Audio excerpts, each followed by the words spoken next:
All right, boom. In the building today, we have someone, in my opinion, needs little to no introduction, I believe. You know what I mean? Incredible story, to say the least. Um, Enough personality to captivate a room in the hundreds. Do you know what I mean? And yeah, Mr. Marvin Herbert in the building today. How we doing, sir? You all right? Absolutely amazing that. Bang on. VladTV, big up VladTV. Do you know what I mean? Quality. And, I feel like I'm going up in the world. You definitely are, for sure, for sure. Come on. As I said, impeccable story as far as, you know, your experiences and, you know, stuff you've already shared, do you know what I mean? And yeah, can't wait to get into it, to be honest. So, first order of business, pretty much. If we can go all the way back to birth and you can sort of tell me your earliest memories of childhood.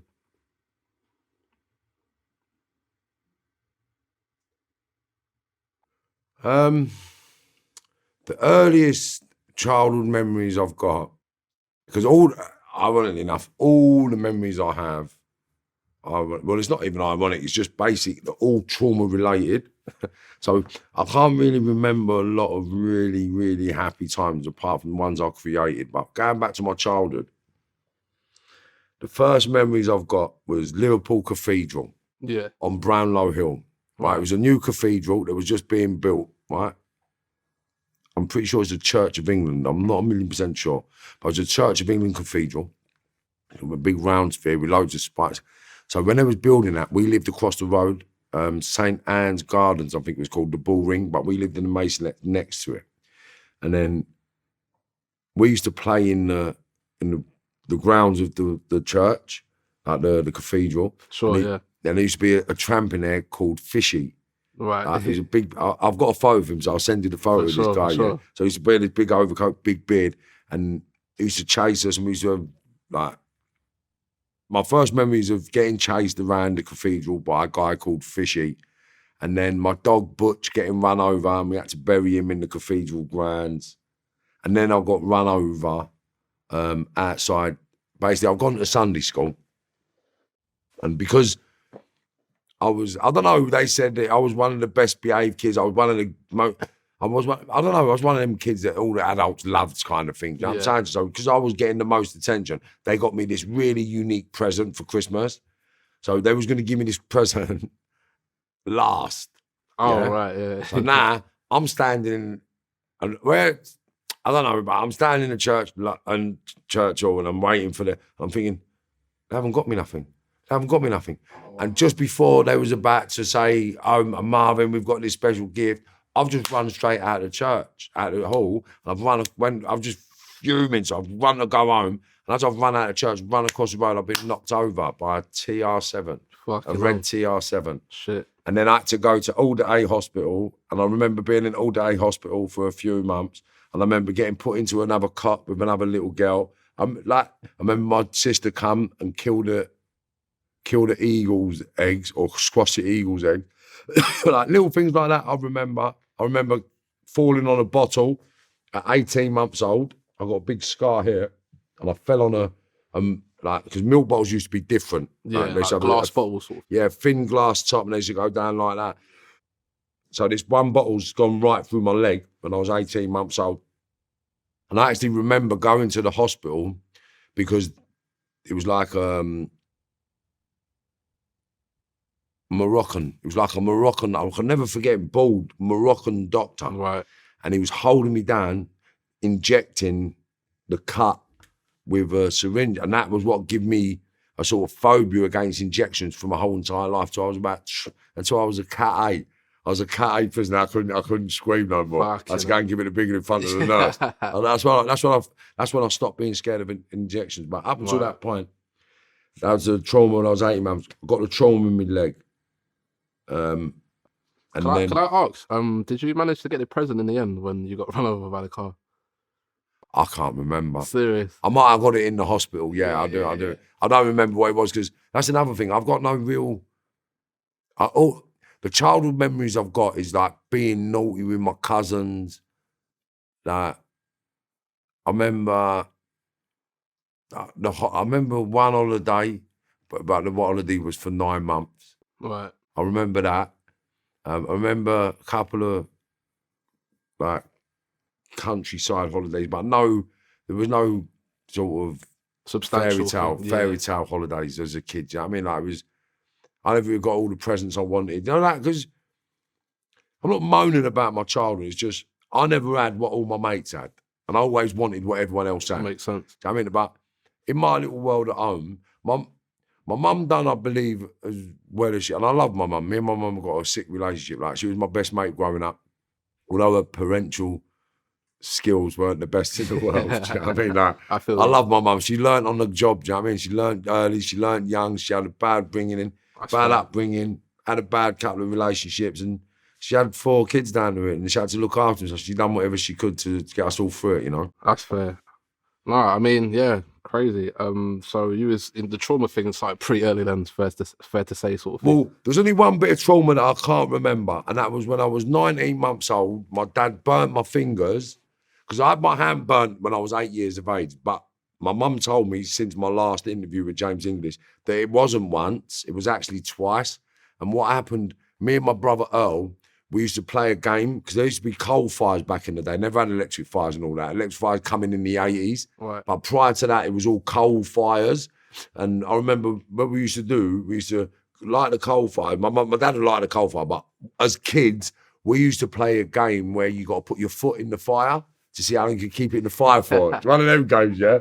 So me and my brother played a game in the front room, and boom, a bit of coals come out of the thing, set the room on fire, burnt the house down, right?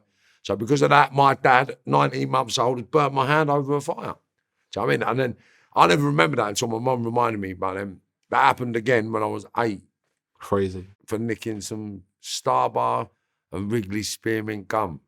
You're not playing games. And that was when it started. That was the real, I fucking hate you. I hate you. I fucking hate you. That was where the hatred started. My dad burnt my hand when I was 8. If we was to talk further down the line a little bit, and you was basically born in Liverpool, and then I guess as a child still you moved to London, northwest London particularly, right? Yeah. Correct? So you've made previous mentions of the fact that you grew up in very, very racist times in England. Yeah. And how aware of this were you at the time, as far as, you know, given your age and your experiences? You're a black cunt. You're a nigger. It was normalised. Yeah. You dirty little wog, you stink like a nigger, you little coon, you little, like, whatever. It was just normal. Like, some of your teachers, you little cheeky little cunt, you black bastard. It was normal in school. This is what the teachers are telling you. Yeah. Like, it was allowed to be, like, racism wasn't racism, like, when we were growing up. It was just words, like, you black cunt. I was only another nigger. It was only a wog. Like, people called their black dogs nigger. Disgusting. Do you understand? Like, filthy. Like, filthy. Like, I don't get caught up in it like that. Do you know what I mean? Like, it don't bother me like that. It really don't. It don't, like, you want to call me nigger? So what? I don't give a fuck. Me, I don't give a fuck. Yeah, I'm proud of what I am. You want to call me like that? I say, well done, mate. Fucking hell. What do you need an A-level for that, mate? Do you know what I mean? I am a black cunt, well done. Do you know what I'm saying? All right, yeah, sweet, I'm a black cunt, well done. How many grandfathers are you going to go back before yours are black, mate? Do you know what I mean? Because people don't realise what the spectrum is. Do you get it? So I'll just say, go back your grandfathers, bruv. Where are you from? Because if you're Scottish, you're Celtic. And if you're Celtic, you're closer to Normans. That's 4 grandfathers away from black, bruv. Because remember, the Moors come here first, yeah? The Moors, son. The Moors. No one knows about the Moors. No one knows about the black people coming to this country first. Yeah, no one knows about that. No one knows about that. Marv does. Marv does. Yeah? We know about all that stuff. Each one teach one, you know? No, but this is what I'm saying. The racism thing, yeah, I'm beyond that now. Because when people in England tell me they're racist, I say, bro, let me explain it. You got ginger in your family. Yeah, you're 3 grandfathers away from marrying a black man. What are you talking about? Go and see who your great-grandfathers are. And I guarantee you they're black. Guarantee you they're black. Yeah? So this is what I'm telling people. Go and have a look at your great-great-grandfathers. Do you know what I mean? Because a lot of people don't even realise where all this stuff comes from. It's like, a lot of beliefs are based on what we do. It's like Rastafarianism, right? When you ask people, where does it come from? People say Jamaica. I mean, I've got a different answer, but no, but it's a different answer. They do, yeah. No, they do come from there, but they never originated from there. I agree. Do you know what I'm saying? Like Ethiopia, 100%. And like people like far away African, Indian descending people are becoming like. What I've learned is where it all started.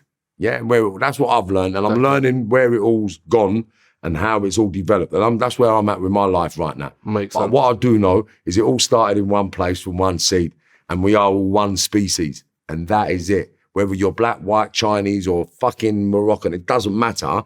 Your features are distinguished by the atmosphere, pressuristic, atmospheric shit that goes on the planet. So if you're born somewhere where there's lack of oxygen, you're going to have smaller eyes. If you're born in somewhere where there's lack of oxygen, you're going to have bigger noses. Do you understand? Why? Because you need to suck more oxygen. Smaller noses for too much oxygen, even your ears. If you're in a windy place, then you'll have small ears.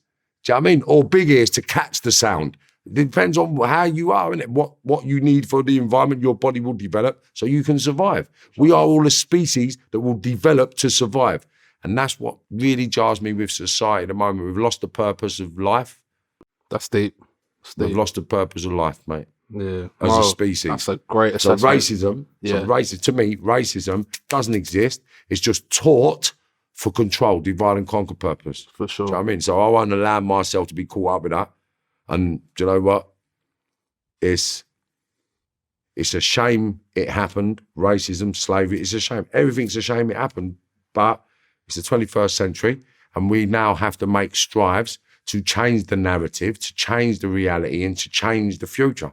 And we can do that by developing strategies, networks, and relationships on a different frequency of harmony rather than ego and aggression. Greed and stuff. Yeah, because it's not needed. I was just in the shop a minute ago, and the young kid never had no money, and he wanted the chips. I said, I'll get the chips for you. And he was Beautiful. like, wow, wait, really? I was like, yeah, come on, you're a youngster. You want chips, get chips. You're like my son, innit? What's about you? Yeah. And the thing about it, you go into religion, right? Most religions say if a stranger knocks on your door, you got to feed them. Absolutely. And that's not just one, that's most religions will say that you've got to look after every brethren like he's your family. If someone knocks on your door in need of food or water, you must give it to them.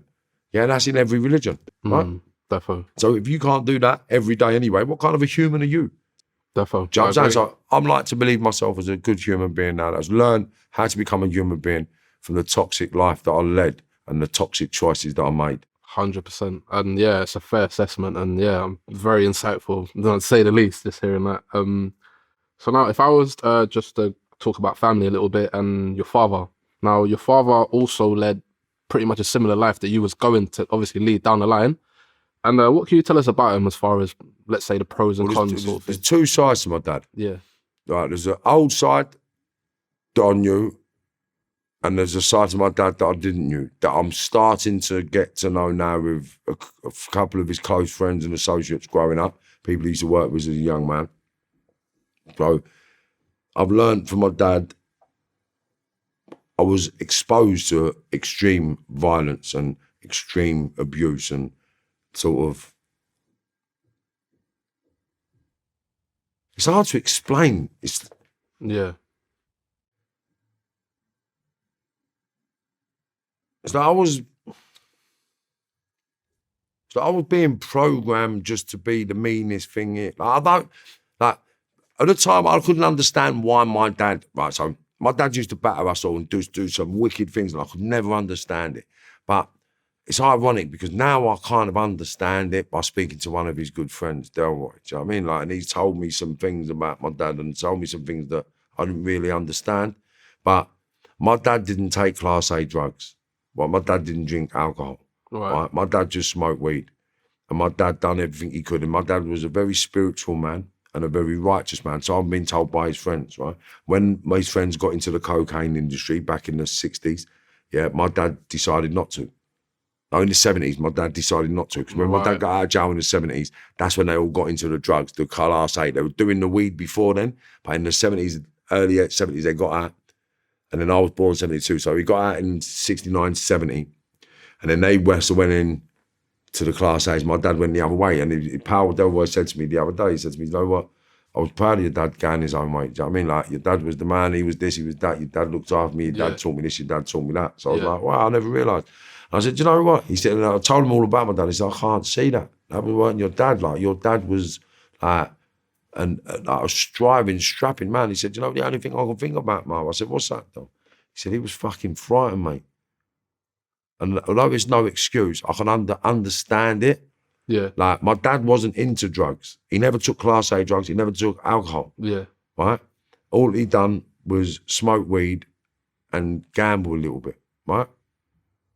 So hearing that his son is smoking heroin and crack and taking ecstasies and running about like a madman, he must have just been scared. Yeah. And he just tried to beat that shit out of me out of fear. I can't. You know what I will say, as far as, you know, just to add, I mean, I'm someone who grew up getting disciplined myself, obviously not to compare myself to you in any way, shape or form, but what I will say is that I sort of looked at it from a point where there's that saying, hurt people hurt people. Yeah. So it's like when I'm getting disciplined and stuff like that, I just got a spare thought of how it must have been for my parents when they were sort of getting disciplined at their time, because they're only gonna give what they sort of know, if that makes sense, innit? This is the only way that they know how to discipline, sort of thing, innit? I don't know if you've ever... Yeah, I do. I get that. Yeah. So, I mean, that's how I sort of look at it, you know what I mean? Yeah, I don't hold any resentment to my dad. Sure. Like, I don't hold no resentment for the characteristics he was, what he done, how he grew up. Because I've sort of gone through, obviously because of the platforms and communicating with people and like expressing my voice and my story, you sort of get feedback. So a lot of my mum's friends and my dad's friends have reached out to me and like, I'd like to come and speak to him, and sat down and spoke to me and about him, basically? About my dad and my mum. Oh, Do you know what I'm saying? Right. I was led to believe that my dad didn't love me and he hated me, right? And he don't want nothing to do with you. So I hated him back for that. But it wasn't true. Do you know what I mean? My dad idolised me, like beyond belief. Do you know what I mean? Like, to the point, I commend you for saying that, even, you know what I mean? Yeah, but to the point when he died, Yeah. Like, I went to his funeral and there was people at his funeral, big up Peter, that didn't know he was my dad. Wow. I was like, right, is he your dad? I was like, yeah. And it's like, fuck. So how many times he used to tell us his son will fuck us up? My dad was the caretaker in South Kilburn Flats, right? Right. So then everyone used to chat to him because he was Bayesian Barry. No one really put two and two together. Right. So he used to do a little bit of cess weed and all that. So all the youngsters knew who he was because he used to lay people on work. He used to give people food and that.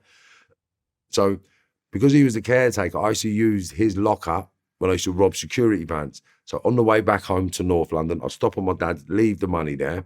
So I mean, and carry on my journey. So if anything happened, I could always go, Dad, there's a bag here, do this, do that. Right? So he's dead now, rest his soul, so I can speak about that. So my dad was the person, so I never let any of my South Kilburn friends know that it was my dad. Right. So I didn't want them to know that I'd been leaving money in this gaff, do you know what I mean? So I just kept my mouth shut. And then when I went to the funeral, 2016, they were like, oh, I can't believe it, look at that. Crazy. Bit of a mad one, but yeah. Yeah. My dad was a dude, put it this way, Fernhead Road, you couldn't get a car down there or a person down there at my dad's funeral. Like the whole Fernhead Road was just rammed with people. So, I mean, the whole church and they even stopped the bus. No traffic could come down the road. Beautiful. And I was like, I turned up there ready to give some naughty speech, brother. And then I was like, yeah. I got up and said, look, do you know what? People that know me know, people that don't know me don't know. So I had some shit to say about my dad today, but this room just tells me that I was wrong. And I'm sorry, Dad, that I couldn't be your son. I've been led to believe you hated me and didn't love me. And I had to give a mad little speech and that. And people they come up to me after like, wow. Because I actually didn't know my dad. So I mean, I hated him and pushed him away when all he ever done was speak about me. So all his friends, 80 years old, 90 years old, 70 years old, coming up to me, telling me my story. Do you know what I mean? So, and I was like to say to my mum, wow, Mum, why would you do that? Do you know what? I fully commend you and salute you for doing that, because a lot of people will carry a mentality, but they will never admit when they were wrong about something. Do you know what I mean? And that's commendable. You know, the fact that you say, you know, I was wrong. My dad, innit, man? For sure. And I did love my dad. For sure. I really did love my dad. For sure. And it was just, even though you get them beatings and it's just, it just makes you want to be there with him all the time. Do you know what I mean? It's 100%. kind of mad. 100%. Definitely. Like when people say, you hate your dad. Yeah, I hated him. I hated him because I couldn't beat him, if that makes sense. I mean, I hated him because he could do this to my mum, he could do this, and I fucking hated the fact. So I always said, when I get big enough, I'm going to do him, you know what I'm saying? So for sure. I'll just wait till I could do him, and then one day I'd done it. I just put a big blade in his throat, so I would get out my definitely going to get to that, definitely. But as I said, anyway, with your father, like you've given a mention that he was basically selling weed pretty much, and he was a big player doing that. And when you were young, you in your house pretty much, I guess he'd done the operation from your actual home. So you was coming home and seeing mountains of cash, I guess, mountains of weed, and just seeing sort of an operation happening. Yeah, that was like daily weed. Well, I wouldn't say it was daily. Say around carnival times, summer times. So you'd been in London by this point. Yeah, it was all in London, Cool. I did this I never see no crookedness in Liverpool. Oh, right. It was like only in London. Sure. Do you know what I mean? It was like, Liverpool was different. Liverpool was all family, fun and games. It wasn't nothing but school, family for comes. It was all, my whole family's in Liverpool, innit? So when we come to London, it was like my dad just switched into work mode. And that was it. We had a couple of family members up that come up with my mum and kept me and my cousins on point. But Right. apart from that, it was just my dad and all his friends, all new friends. So everyone in my life was brand new. Okay. And I guess just going to, you also gave a previous mention as well. So there's this all this weed in your house pretty much, right? And I guess, being mischievous and young, you're curious and you're going around it and, trying to, I guess, get involved somehow. So you ended up nicking a few. But we knew what it was. Oh, yeah. See, it's like,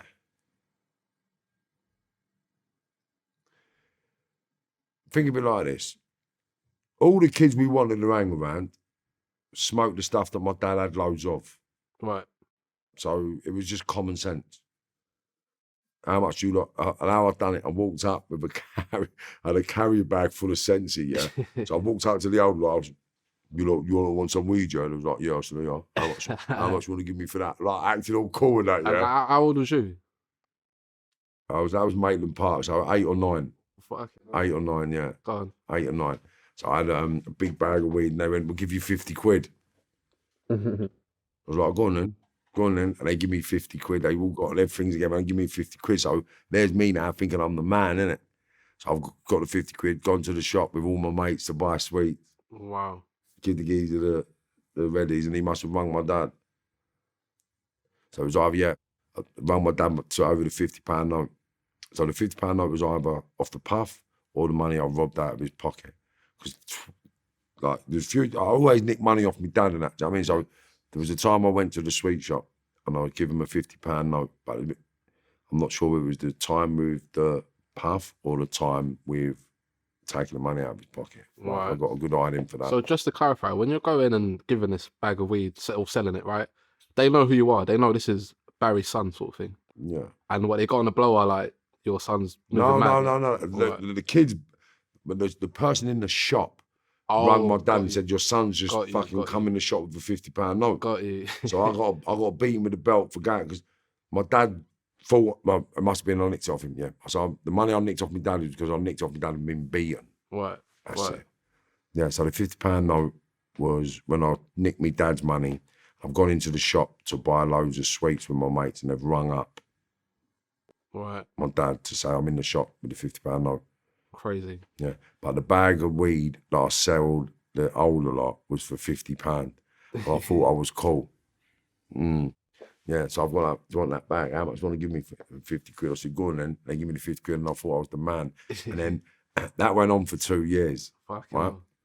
So that was when I was in primary school. Right. So then I'll get to secondary school. When I get to secondary school, I'm 11. What happened summer? Carnival. Right. So now we go carnival, right? So we're going carnival. So everyone's chipping in to get a draw. Yeah? So I'm thinking, well, we'll chip in, sweet. I've got 4 quid, 3 quid or whatever, 4 or 5.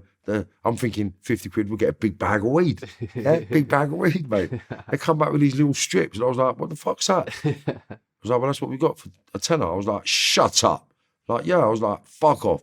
So I'd get 5 of these for a tenner. And what was in it? Just like a spliff? No, I don't know. Well, you'd put, it's like a little strip, a little thin strip. Do you know what I mean? Or a little bag of weed, like a couple of joints. But I was like, what the fuck? So I started realising then what I'd been giving away. So that was when, I went home and got my carrier bags off my dad, yeah, and then put the little drawers in and went into school. So I sold all the puff in school. Sure. I mean, and give it to my mates in school to sell and stuff like that. Do you know what I mean? Crazy. And there was an occasion where I guess your dad sort of clicked on, like, he's missing a little bit of stuff here, and then no. I mean, he was accusing your mum, I believe. No, that went on forever. But the time you're discussing, or the time you're talking about was my dad used to have 355 watt Jamo speakers, right? Right. And basically, I used to nick all his weed and then unscrew the cones, take all the thing out and put the weed behind it and hide it. And then once a week, I'd go there, get loads of bits out, take it to school and give it to the kids. But my hiding place for my money and my gear was in my dad's speakers. Right. Do you know what I mean? So one day I'm in my dad's room going through the speakers and my older brother coming. And basically, he didn't see what was in the bag, but as I've gone to jump out of the wing, he's kind of grabbed the bag and the bag split and a bit of gears fell out. And he's seen what fell out. And he said, what are you doing with that? What are you doing with that? And I've run. So then he's told me, you better get me a bag. And otherwise I'm telling me, Dad, you little mug. Fucking hell. So I said, go on then, you mug, you little grass. Tell him. And I didn't think he would. But then, I think it was either the next day or the day after, I've gone to school and we used to smoke under a shed, right, at the back of the playground. So I'm under the shed smoking a joint with my mate, and I'm going, in a minute, Marv, your dad's behind you. Fucking hell. Oh, shut up, you dickhead. I think I'm shut up. My dad was there. I was like, damn. Because my dad used to beat me so much. When I turned around, I just wet myself. And I got battered then. Yeah. I got battered all the way home. And I got put in the room and I just got battered. And he was just, you thieving little cunt. You think you're going to rob me? You think you're going to rob me? And he just battered me. He just battered me until he couldn't batter me no more. And I was one of them. I was just fucked. And I just said, have you finished? Have you finished? I was that kid. I wouldn't cry. Do you know what I mean? I'm just like, have you finished? And then I'd get beaten and then get told, get to your fucking room. Because I wouldn't cry. So, yeah. So basically, so obviously you're not crying, but there was a point where you actually stood up to your dad, I believe, when he was going to confront, I guess, your mum for a certain situation. Well, what happened? It was about Carnival.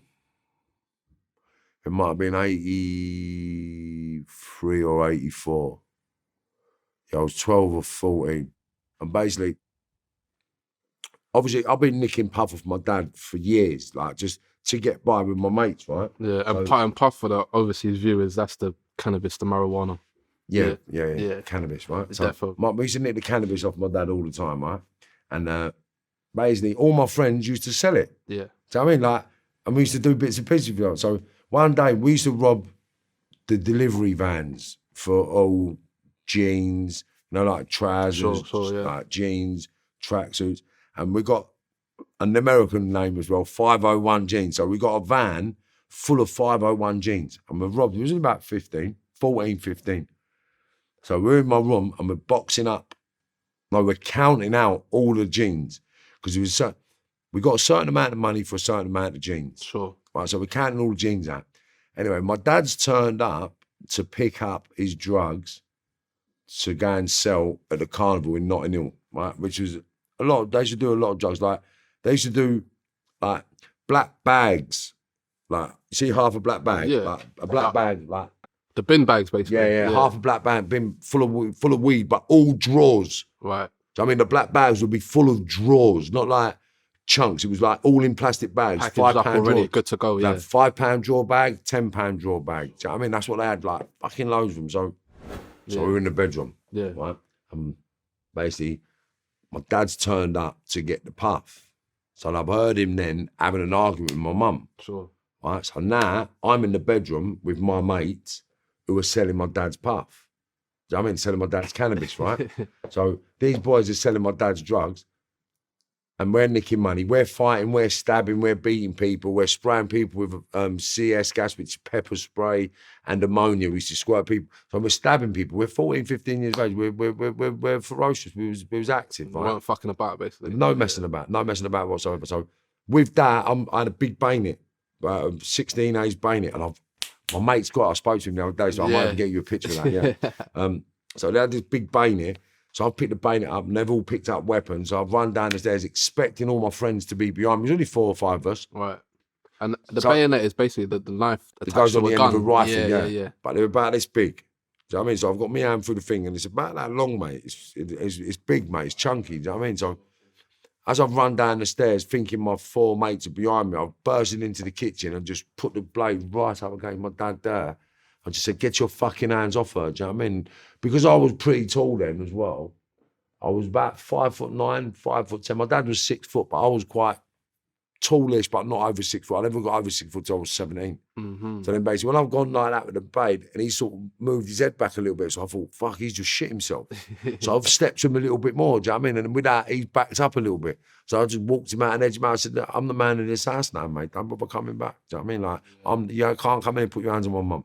Okay. It ain't happening. Do you know what I mean? And as I've turned round and I've looked at the stairs, I've seen all my mates at the stairs. I thought, rah, I've just done it on my eating own. popcorn, watching sort of thing. Yeah, I thought, I've just done all this on my own. So in my head, I just confronted the baddest man in the world. Do you know what I mean? And that just gave me a mad ego. Crazy. And from that day, and you didn't stop there, I guess. The madness begun. Yes, and then you confronted him again, I suppose, when he was in the gambling spot, apparently. Yeah, that was when he used to over in Church Road. Right. So I used to go Church Road. So what I've done, it was just a psychology thing, right? So you know when you look and then people got guns down the back of the trousers, right? Yeah. So what I've done, I put a gun down the back of my trousers, and then I've run up the stairs into the gambling hall. Mikey, I won't tell you his nickname, but Mikey was down there. And as I've run up the stairs, a couple of the young kids that was there have looked up the stairs, but they can see my strap. Sure. Because that was my buzz. I just wanted them to know I'm there with a gun. So I've walked into the older people now. All the young kids are looking, thinking, rah, that young kid's just gone in there with a strap, bro. Like, and then I've gone in there and batted up my dad. Do you know what I mean? I was like, don't bother coming down my house with your fucking liberty. And I can't remember the words I did say, but his mate said something to me, and I remember pointing the gun in his mate's face. I said, who are you fucking talking to? And he's like, Barry. And then my dad said, son, please. I said, no, please, nothing, mate. Just don't bother coming to my house and putting your hands on no one. I can't remember the exact words I said, but it was along them lines. Sure. And then I just said, and I left. But then we became as close as you could be, really, after that. Like, definitely. As close as you could be under the circumstances, to be fair. We weren't dad and son, but... So the relationship, would you say, changed a little bit after that, and it was a bit more, I don't know, Yeah, more cordial, like, sort of thing? I could speak to him. I could go around his house. He had kids with someone else, like Kirk and Leomi. So I'd go around to Kirk and Leomi's house, see their mum, Lorraine.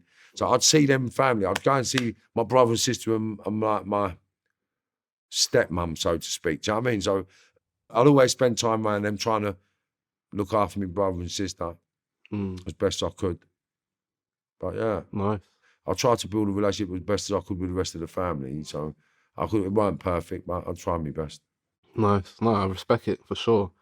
And so you being around drugs at a very young age, so you began smoking incredibly young, and this, I guess, progressed on to further, like, stronger, harsher sort of drugs, like, shortly after, sort of thing? Yeah, that's all. See, the drugs is... Again, it's just mimic behaviour, right? So 8, 9, 10 years of age, we're smoking cannabis. Right. Taking LSD. I think 10 and 11, we started taking LSD. Microdots were the first. We used to take microdots in the first year of secondary school, put it that way. Fucking hell. So first year of secondary, I was taking microdots, sniffing cocaine, and taking ecstasy. Sure. Do you know what I mean? That was first year of secondary, which is 11 years of age, 12 years of age. I mean, pretty nuts. It's nuts, man. That's what I'm saying. So we was experimenting that young. I was smoking crack at the second year of secondary school. So I remember the weekend, and it was one of the older lot's girlfriends that got us all on crack. Wow. So one of the older lot was Aussie Keith, like, he's an Australian fella who's importing all the drugs. Like, he's a big players, right? But he had $1 million house in Primrose Hill. Crazy. And his girlfriend was a bit of a party girl. But when Aussie weren't here, he left the keys in his partner's house, which was my friend's dad. Right. So when he weren't about, we used to get the keys to the house. So we used to stay in the house, but like, it was our house. We used to have parties in there and all that sort of thing. So one day, his girlfriend showed my mates how to wash up a big year. Do you know what I mean? And then they showed us how to wash up a big year, and we smoked a little bit of crack, and it was like, this is all right. And then it was just what turned out, what we thought was a little bit of fun just turned into a few years of madness, yeah. And we was just doing things that all the older lot were doing, and we were doing it to be cool. Right. Do you know what I mean? So I just done, my drug consumption come from just trying to be cool. It's like the first time I took heroin, I was 14. Crazy. Yeah, and it was one of the old lot. I was steaming with some coke and all that. I took some crack and I was wired. And I was like, have you got any Valium? Have you got any Valium? He said, no, have a bit of this. This is much better than Valium. I was like, well, what is it? He said, there's a bit of gear. He said, roll this up, put that in your mouth, smoke that. I was like, oh, God, that's all right, isn't it? Gets rid of the paranoid, gets rid of the cluck, gets rid of the thing. I like that. Get me a bit of that. And that's all it was. I didn't understand the severity in the drugs I was taking. Makes sense, yeah. Crazy. Decent. All right. So now if we move on to a bit of crime now, I believe your earliest sort of enterprise was a car theft ring. Now this started from you sort of breaking into cars and stealing a stereo, if I'm not mistaken. Yeah. And then that sort of progressed into parts and then the entire car. Do you know what? It's just, again, what I like to establish is this, yeah. Everything I've done has just been a criminal progression. Sure. From nicking sweets from your pick and mix, yeah, to murder. And there isn't anything that I haven't been under investigation for or been alleged to have been involved in. Do you understand? So it started with the sweets, and then a couple of bits and pieces, and then the car stereos. And then the car stereos went into the car parts, and then the cars. Do you know what I mean? And then it was just, and then it's just a progression. So we started off nicking car stereos and hubcaps, right? So we're nicking hubcaps, and you'd get £25 for the MG Metro hubcaps, and you get £100 for Mercedes, the metal Mercedes hubcaps, or Rolls Royce Mercedes hubcaps. And you get £100 for the stereo. Right. You get £1,800 for the bumper set. You get £800 for the interior. Do you know what I mean? So these little things, they fucking add up. And if you're getting 10, 12 cars a day, between 5 or 6 of you, it's a lot of money. And how old were you? 13, 14. Do you know what I mean? I learned to drive in a fucking Mini, like at 12 years of age. Like we was driving, my first car was a 318, no, it wasn't. My first car was a 205 16 valve Peugeot. And then after that, I went into the ringers. Right. Not like the ringers. So then it was all the BMs, 535, Mercs, all that. Madness. We learned to drive in Minis. Crazy. So I guess when you're doing this, the car theft stuff, I mean, people are coming to you and saying, listen, can you get me this? Can you get me that sort of thing? And, no? No. It was all to order. So right. Basically, you had top stereos, right? So you had the Becker Mexico, the Blair Punt Toronto, Blair Punt New York, Blair Punt Toronto, Blair Punt New York, Blair Punt Montreal. They're the top three ones, right? And then you had a Pioneer 6980, 8940 or something like that. The more buttons on it, the more money. So you get £140 to £200 per stereo back then. Crazy. So it was different to what they are now, right? But the alarms weren't the same. So we used to go out and we used to nick all the stereos, the cars, and then the car parts, and it was just everything. And then it got to the stage where we'd get 5, 10 cars a day, and the people with the cars couldn't pay us in cash because they never had it. No way. That's when it excelled into drugs. Right, I was going to touch on that as well. Yeah, no, it's all a slow progression. Everything I've done has just been a slow progression through the criminal fraternity. Sure. So after the car stereos, we got into the cars. After the cars, we was ringers. My friends got sentenced for the biggest car ringing coup that England saw. It's something like £8 million worth of cars. Wow. Do you know what I mean? And basically they all got 7s and 9s for it. But we were the people that provided all them cars for them. I TIC'd all my offences, which is taken into consideration. So I've actually admitted most of these offences anyway. So it happened. And basically we nicked so many cars and car stereos that we got into the drug game. And when we got into the drug game, yeah, can I ask, basically, so obviously you're doing a car thing now, and the car thing is one thing, but now we're talking about drugs, and that's a completely different ball game. It was just a different, what it was, right? Yeah. So in life, right, prior to the 21st century, you had pickpockets, you had burglars, robbers, you had like different kinds of criminals. Sure, you had different kinds, everyone had different skills, different trades. Definitely, yeah. That's how it was growing up. So you could do loads of different things to make money, right? So you got your car stereo to make money. You're robbing security vans, and then you got your money. So what are you going to do with your money? You need to bank it. You can't put your money in the bank, so you buy drugs to lay it on people to get your money back slowly. Do you know what I'm saying? And it's just all a slow progression to nothing. Do you know what I mean? For sure. That's all it is, and that's what I've realised. And I've handled hundreds of millions of pounds throughout the course of my life. Sure. For what? For what? Yeah. For what? Do you know what I'm saying, You know what I mean? And this is the thing I keep telling people. You risk your life. Every single day of your life, you risk your liberty for a price you cannot put your finger on, because there ain't a fucking criminal out there who can tell me how much money they're going to earn every year. It's impossible. For sure. And they can't even tell me how much they profited last year, let alone how much money they fucking earn. Do you know what I mean? Because no criminal I know has got an expense account. Makes sense. Do you get it? Yeah. So where's your profit, bruv? What is your profit? What's your living expense? What are you doing? No one knows shit, bruv. So you're prepared to risk your liberty every single day of your life for a price you can't put your finger on. You're prepared to stab, shoot and kill and go to prison forever. For what? For what? Absolutely. Do you get it? Sure. So that's what I'm on my journey now, because I got to the top of the tree. And what I realised when I got to the top of the tree was that you'll never, ever be able to give up, because you always have to chase dough and you always have to chase problems, because everybody's in it to create problems, because everybody's mythologically living a lie. Do you know what I mean? It's all a lie. It's all a myth, mate. It's all a load of bollocks. Great assessment. Yeah, I mean, yeah, pretty much that. I mean, like I said, I mean, the drugs thing being sort of different, but obviously you progressing through that alone, I guess it just opened your eyes to all types of, do you know what I mean? I got into drugs because I thought it was the hardest thing to do. I wanted to be the hardest thing on the planet. I wanted to be the biggest thing on the planet. So I went out of my house every fucking day and I tried to become that. Why? Because I thought they was all mugs. Yeah, they're all mugs. You're weak. What are you asking me to do shit for, you mug? What? You little cunt. What? What? What are you asking me for? You're a big man. You asking me to do what, bruv? Fuck off, you mug. What? So that's how I spoke to big gangsters. Do you understand? So I spoke to people because I knew they never had no arsehole. And because I went to prison and I see big people and I put it on big gangsters in prison, like proper name gangsters. I'm not going to mention people's names because I'm not here to get clout, yeah, but what I'm telling you, there's some big gangsters in England, mate, that I've put it on and they've shit their pants because they're weak, yeah, because 98% of them bad men are fucking bully, weak narcissists. Sure. And that's a fact, that they just groom their youngsters to commit crime so they don't go to prison because they haven't got the arsehole like I had.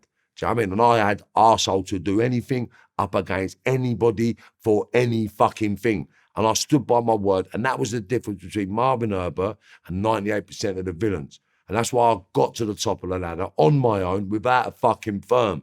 Do you know what I mean? Like, I respect it. And people say that you can't respect that, yeah? You can't respect that journey, yeah? You can't respect that journey because I had a better fucking option. And I chose to make that stupid choice, right? Now, at the end of the day, yeah, I don't like all that, it ain't done well. I done fucking shit, mate. Right. Do you know what I mean? I done shit. Sure. I done shit. See how she speaks? Like, that's next level, bruv. Next level. Yeah, next level. My daughter's all, hello, daddy. How you doing, daddy? Like, do you understand that? For sure. Come on. You'd never expect my daughter to be speaking like that. The amount of little girls I know on the road now that are following in their father's footsteps and they're sniffing coke, doing all sorts of badness. Some girls just behave like men, bruv. Do you know what I mean? Because their dads are bringing them up with a certain mindset. Like, this is shit I've never had in my life. Like, none of my kids are criminals. None of my kids are junkies. Like, I can definitely respect that. no, Yeah. they've experimented, but they're not As into you it. do. They're not into it. They're not into it. They're not into it. They're not into it. One of my boys has a drink. One of my daughters has a drink. The others don't bother doing nothing. Do you know what I mean? They don't do nothing. My boy tried puffing. Yeah, he tried puffing. So he said, I said, you know what, son? I'll let you puff. Right. I'll let you puff. Oh, what, you build it for him, basically. So and there you scale go. it, yeah. Smoke that. If you can smoke that without falling over or puking up, what have I got to say? Right? He smoked it. He smoked it. Crashed out, yeah? So I just white flashed him. A white flash. And what I've done, I've just got a pillar. And this is fun. I do all the time, yeah? A pillow, right? A fluffy pillow. If you hit someone square in the face as hard as you can when they're asleep, yeah? They get a white flash. Right. It doesn't hurt, but it wakes them up instantly. And they don't know what's happened. Yeah, so I white flashed him on my balcony in Spain, yeah? And he's woke up like, I was like, why don't you think you can smoke weed, son? Fine. And he's like, what? What happened? What happened? I was like, yeah, you guys, if I kick, bruv, you burnt my tracksuit bottoms, mate. Wow. You can't smoke in front of me. And then basically, he come back to England, and he don't smoke weed. He don't smoke weed. He has a little drink now and then. He's a good working boy. Do you know what I mean? He does well, gets in the gym. Nice. My other boys the same. Like, well, look, how could you not experiment with a dad like me? Do you know what I mean? Like, I respect the sort of techniques you're using in order to get them to understand. That's pretty commendable. I'm just honest with them, man. And Yeah, you know what it is? beautiful. I want them to be a better version of me. Like, don't end up worse than me. That's it. And if you become a criminal, you're going to be worse than me. Why? Because you're not going to be able to do what I've done. You're not going to do that. So what's going to happen is you're going to fall over a lot sooner than I did. People are going to take liberties with you. I don't know whether you'll be able to handle getting stabbed and shot. I don't know. Fact. I love that shit. That shit give me a buzz. Like, I'm not even fucking joking. It Like, makes sense. that shit buzzes me. Like, pain and violence used to like excites me. Do you know what I'm saying? Like, it still excites me now, but I focus it with a different energy, with a different platform. Do you know what I mean? So different directions. different. Like, I'm passionate. So you see, when I get passionate, I start sweating. Like, usually that was like, you can't come here. Because to me, it was either happiness or death. Because when you get to a certain level, you can't just give someone a slap. You can't just give someone a punch, because they're coming back. They're coming back. For sure. So rather than have long-winded bollocks, when someone presses and presses and presses and presses, they got kicked. And that was how it was in our world. Do you know what I mean? So I'm not proud of the world we lived in. I'm not proud of the life we had. I'm not proud that I was involved in lots of things where people have lost their lives and people have gone to prison and everyone's fucked. I can't apologise enough for being a part of all that. Sure. But am I proud of it? Am I glad for it? No. Did I want it? No. I was just trying my best to get through what I was born into and trying to get out of. Do you understand? Sure. And I'm living proof that you can do it. 100%. Yeah, you can do it. 100%. I got to Downing Street, bruv. Yeah. Talk your Downing shit, bro. Street, yeah. Personally invited to Downing Street. Like, I went to the major that got me down there. I went down there for, I'll tell you the story. Sure. So Dr. Mark Prince, big up Dr. Mark Prince every time. Big him up, yeah? big him up. So Mark Prince's son, Kyan, Rest in peace. yeah, got stabbed tragically. Sure. Promising football. They've just done the Kyan Prince football game on him now, innit? Oh, so yeah, they've immortalised Kyan. Sure. They named the stadium. There's I was there when I unfolded it and cut the ribbon. I was there. Beautiful. Yeah, so basically, Mark was doing this workshop in Tottenham, right? So he said, oh, Marv, a couple of these kids, man, like, they're wild. Like, would you mind coming down and having a word? I said, no, what, you, Mark, are you mad? Because I met Mark at the Old Bailey with Judge Nick, Nick Hayward or something like that. Anyway, it'll come back to me. I'll get his Nick. Shit. Anyway, so Nick. So just to clarify for our overseas viewers, the Old Bailey is basically the biggest courtroom in the country, I believe. Yeah, the biggest Old Bailey, court, basically. Yeah. The Old Bailey is the biggest court in in the UK. So was you going there because of obviously Mark's son's, I guess, the person who was it that case or was it something different? No, I've been in the Old Bailey for lots of things. No, I'm saying that instance that you're talking with Mark.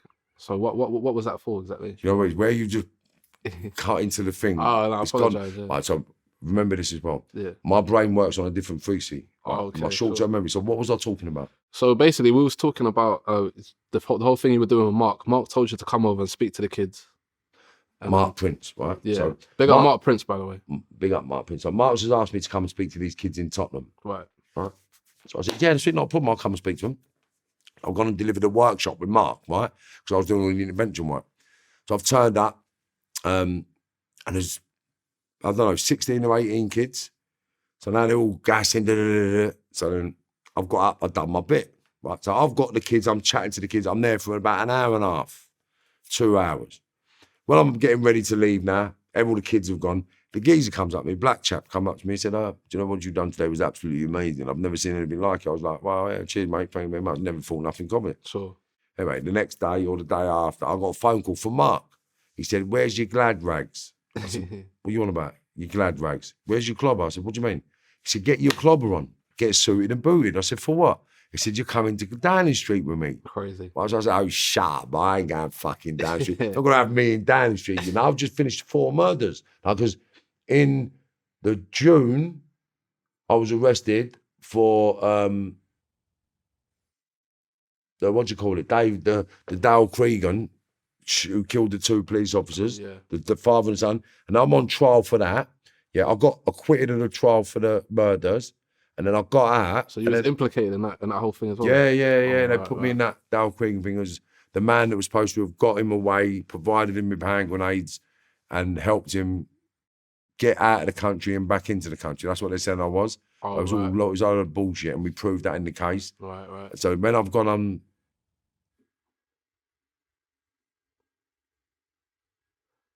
So Mark Prince saying, get your clubber on. Right. Yeah. So because of that case, I didn't think that I'm going to get down the street. So then he went to me, no, you're coming. I said, no, do me a favour, Mark. Get the check first and then get back on me. Sure. Yeah?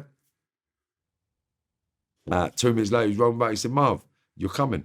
I've just checked, you've been cleared. I said, are you joking? He went, no, meet me 3 o'clock. So I've gone down there, met him and the major.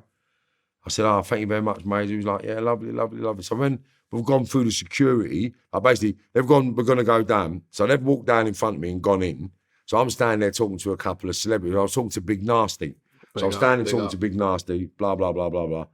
And then I'm at the back of the queue, right? So obviously they've all walked in. And I just thought I'm going to the back of the queue, right? So I've just stood at the back of the queue talking to them. And they think the major's come back out. He's gone, Mr. Herbert, what are you doing? I was like, I'm just at the back of the queue. He said, no, you don't queue up. You come straight through to the front. So I got fast tracked straight through to the front. And then as I've gone through the security, I've come out the other side. Thank you very much, Major, man. I really appreciate for that. And he said to me, I never invited you. Number 10 invited you. I was like, rah, sick. You know what I mean? So going from what I was to what I've become, and the journey just begun from there. Do you know what I mean? So that really did blow me away. That blew me away. That Definitely. Yeah, for sure. Yeah, amazing. So if we were sort of to touch on prison a little bit, now there was an occasion where you were really young, I believe 15, and something involving a ring where you actually did time for because they accused you of robbery, sort of thing. If you could talk to us about that a little bit. Okay. Frognall. I'm living in Frognall. It must have been 1986, 1987. I was seeing a young mixed race girl. I can't even remember her name, to be fair. I remember her face. She had like one of them moon faces. And she gave me a little peso ring, like a small little peso ring. I don't know how much it was, a couple of quid. And she was going on holiday. So she said to me, you're going to be my girlfriend when I come back. I was like, yeah, of course I will, of course I will. She's like, will you take my ring and make something? I was like, all right, love, yeah, whatever. Anyway, never thought nothing of it. She went away. I was expecting to see her when she come back. She never come to see me when she come back. Her ring was in my wardrobe, right? So I took it off and threw it in my wardrobe. So when the police raided my house, they actually found the fucking ring. It weren't like I've took it to sell it. Do you know what I'm saying? Like, so basically, for some reason, she never come back to my house or come back for it. And her mum and dad must have said, where's your rings? I robbed it. What? Crazy. Do you know what I mean? I was like, what the fuck? So I'm lying in bed one day and the door's gone. The old boot, I never come in like firm-handed. I don't remember seeing guns. My mum said it was armed police, but maybe I was so angry, I never see it. But Right.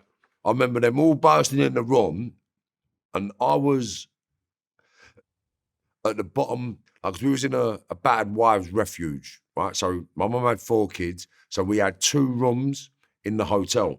So I had to stay in my mum's room. So I was at the bottom of my mum's bed, you know what I mean?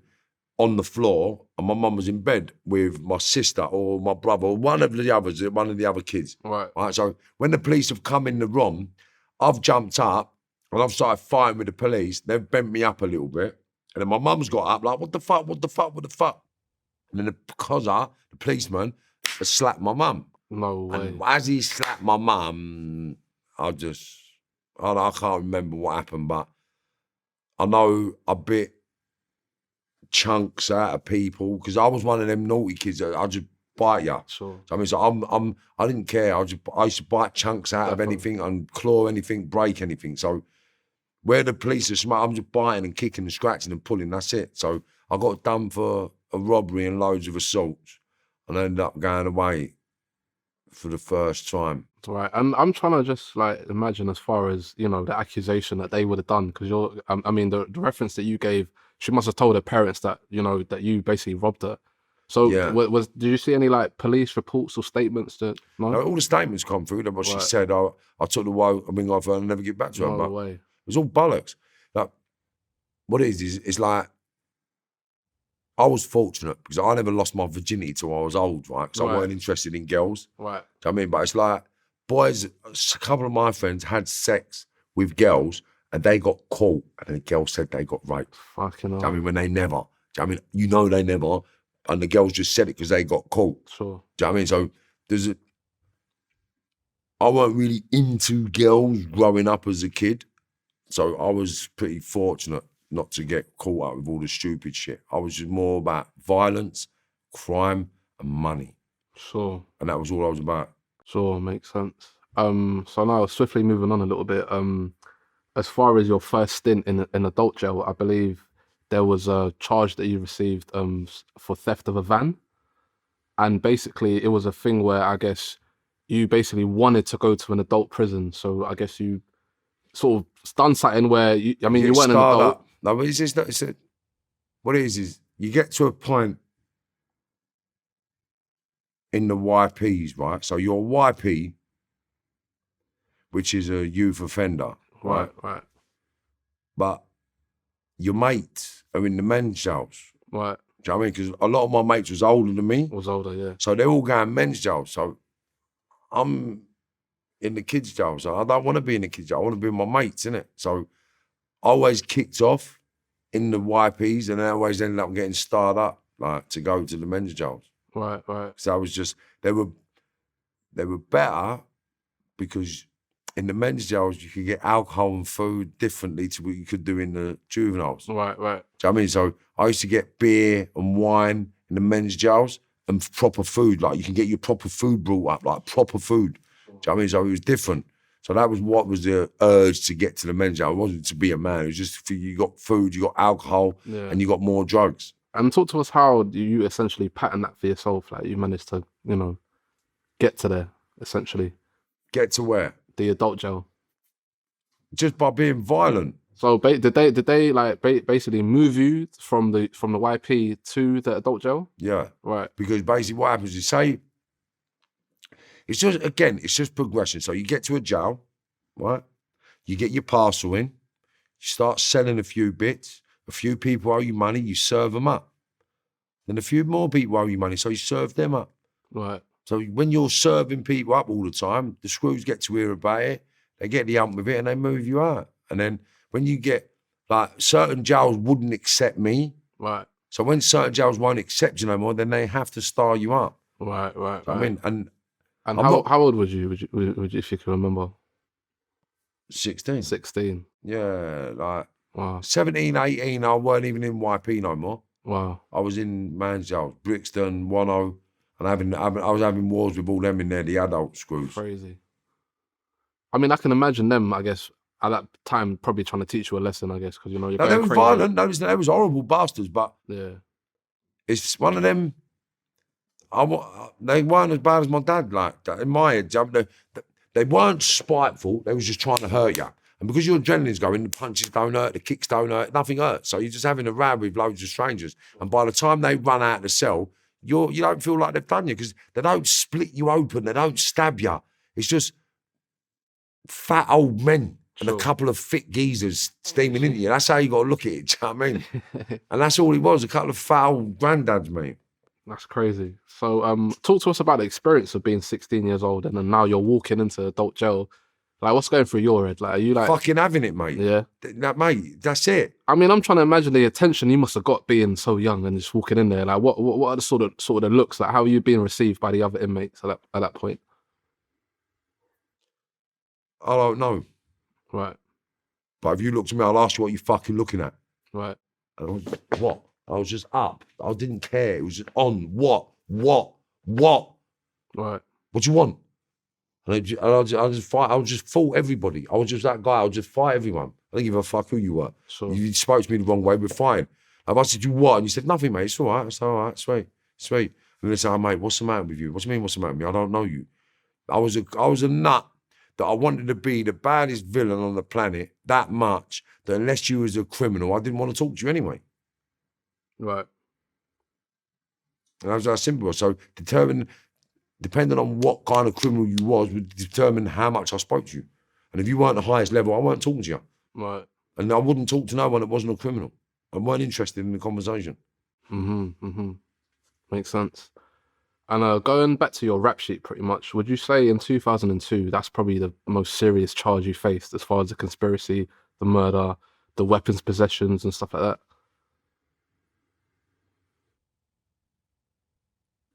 Yeah. It's the biggest one to date, and it was the one that held the longest sentence. So yeah. Right. And I mean, what's going through your head at this point? Because you know, that's Honestly- pretty serious stuff. Honestly, Yeah. what was going through my head? Yeah. Fuck it. We're gonna do the bird. You was prepared. We're doing the bird. I'm gonna escape the first opportunity. You know, that's it. I'm gonna go on the run forever. That's it. There's no in between. I'm getting 35 years recommended. That's it. So the next opportunity, and we actually got put onto the Cat A unit because my fucking co-defendant told his bird when we was going to get off the van, yeah, and then we were putting stamps. When you get on the van, you get on these transport vans, and as you get on, you got to get on. As you get on, we was all putting stamps on the door, Right. so my people knew what van we was on. Right. So, I mean, so we all got the route for the van. We were going to get off the van. We were going to do everything. And then they got wind of it because of my fucking pal's missus, the little mug, chatting shit. And then I'm glad we never got out in death anyway because we would have been fucked. Bit silly though, isn't it, to be talking to his girl about, you know, something so secret. Mate, listen, they all fucking do it. They all tell their girlfriends everything, mate, the mugs. Going home, giving it the big one. You know, we got today, sweetheart. We got 10 key of coke today. You know what we're going to do next week? Yeah. You know what we've done today, sweetheart? We got 100 grand today. You're all right. You think you fucking mugs. No wonder you get nicked. Do you know what I mean? Like, 100%. I've never told my missus, none of my missus, nothing. I give them stuff, but I never tell them nothing. But that was the world I lived in back then, you know. So, swiftly moving on again, as far as your proactivity in the streets, now you obviously you was dibbling and dabbling in a lot of different things, but enforcement, Dibbling and dabbling. well, to say the least, I guess. You know It what I was mean? hard in anything that made money. If it moved, we 100%. nicked it. Simple. If it was valuable, we nicked it. You know what I mean? If it was hard, we confronted it. Definitely. Do you know what I mean? And that was Lack it. of a better term, anyway. I'm saying, but I know definitely you was very proactive. Let me definitely get that right. Yeah, definitely it was doing your active, thing, man. Just 100%. active. Just So talking enforcement, you know, I guess you was a part of many shootings and stabbings and stuff like that. So are you someone that people are coming to saying, you know, I need X, Y, Z done to so and so and so? Yeah. Tell us a bit about that. Well, these are things that piss me off, right? So I'm not going to sit here and try and glamorize that lifestyle, right? Sure. And one thing I will tell you is this, right? Sure. From a very early age, I got taught, right, never to shoot or kill anybody for money. Yeah? If you do that, you'll get so much problems, like I've always been a spiritual person. So I got told when I was young by a young African guy that I was growing up with, and then he said to me, no, you've got to understand, you can never kill people for money. Never take money for doing this stuff. Now, if you're going to do this stuff, just make sure you do it for the right reason. I know there's no right reason for doing it, but if someone threatens your family and you protect them and they die, then that's the difference to going and getting a gun and shooting someone, right? Sure. So as long as your principle behind the murder in a certain way, you won't get judged by the universe or God or whatever, yeah? So if you was my pal and someone was troubling you, then I'm doing what I can to protect you. Right. And that was the only reason I've done it. I never got paid for doing anything. And I helped people that was getting stressed out. Like there's some big gangsters on this planet that have made people pay £500,000. And I'm like... to get a job done, basically. Yeah, and I'm like, no. You're working for me and you fuck up. Right. And all of a sudden, I bill you 500 grand because you fucked up. Fucking hell. Do you know what I mean? Then all of a sudden, your life's flipped upside down. Yeah. And then you got a mate like me and you start moaning one day. I said, what's the matter, mate? This guy owes me £500,000. He's going to kill me family. For what, bruv? For what? Well, this happened, that happened, this happened. You don't owe no money for that. That's a fucking liberty. So then I'd fight their battles. And that's where most of my murders come from. Insane. Yeah, that's what all the headaches I ever got involved in was all over stuff like that. Like, for an argument's sake, another geezer, he owed someone £1.something million worth of money for drugs. Yeah? So then the geezer telling me how much he wants to kill him. So I said, yeah, let me speak to the fella. I said, how many bits of work do you give him? He's like, boom, boom, boom, boom. I said, well, work it out. If you're paying £7,000 a key for it, how are you charging him 40 grand? It ain't 1.2 million quid. You've lost your product. It's gone pear-shaped. So you're getting back what you got at cost. Right. And that is X amount of money. And that's what you're getting back. Or fuck all. What do you want? Well, I'll take that. Well, then he'll give you that in drips and drabs when he gets it, mate. And just, like, I haven't been in this game to try to be anything but the most successful man in the game. Because in my back of my head, right, as mad as it sounds, I just wanted to help everybody. Get out of a piss hole. It sounds like you are, to be honest. Yeah, that's all I've ever wanted to do. Help everybody get out of that piss hole and live good. I was never able to get that core group together to be unbroken. Do you know what I mean? I believe it's coming together now, and I believe by the time I'm 55, we'll have it. But that insurmountable core group, power, inspiration, motivation, drive, and commitment. Right. You have them 5 attributes put together under one core group, mate, of insurmountable strength and power. You're untouchable. Right. Everything's achievable. So that's where I'm going. That's what I'm looking to do, I respect it. Definitely salute it. Now, just touching on basically, so in Britain, we have a term, it's called a firm, right? And a firm is basically a collective, more so to do with organised crime, so to speak, right? Yeah. So in your case, your firm was pretty much known for, it's alleged 19 murders, I believe. And multiple well over 20 shootings, I believe. Yeah. And just talking about the influence that the type of influence your firm actually had, when you was actually running the streets, if we could just talk about that, the notoriety and you lot being known sort of thing. Do you know what? It's hard for me to quantify it, right? But I don't think there was anything that went on in Northwest London, South London, West, all of London, like East London was something we never really ventured in to be active. Right. But West London, North London, South London, that was very, very, very, very, very fucking active. Yeah. And there wasn't a major firm. It wasn't a major firm we didn't come up against or work with.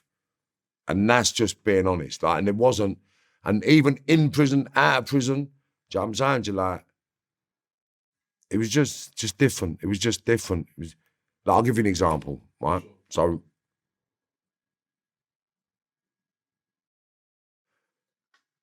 I used to have, like, so everyone gets drugs in prison, right?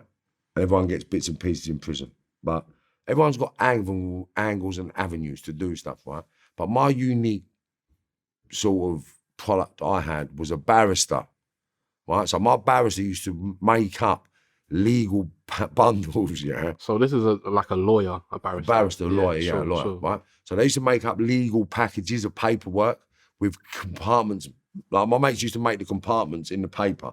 But once they give you a box of paperwork to a solicitor, to a prison officer, the prison officer can't search that paperwork because it's legal documents. By law, sure. Yeah, they can't do it. And at this time of the year, they never had X-ray machines in prison. Right. Right. So you could get your legal documents. I used to get 9 ounces of cannabis every week. Yeah. Every 2 weeks, say. Every 2 weeks to a month, I'd get 9 ounces for myself, right? And I'd get an ounce of heroin and an ounce of crack cocaine just for myself in prison, right?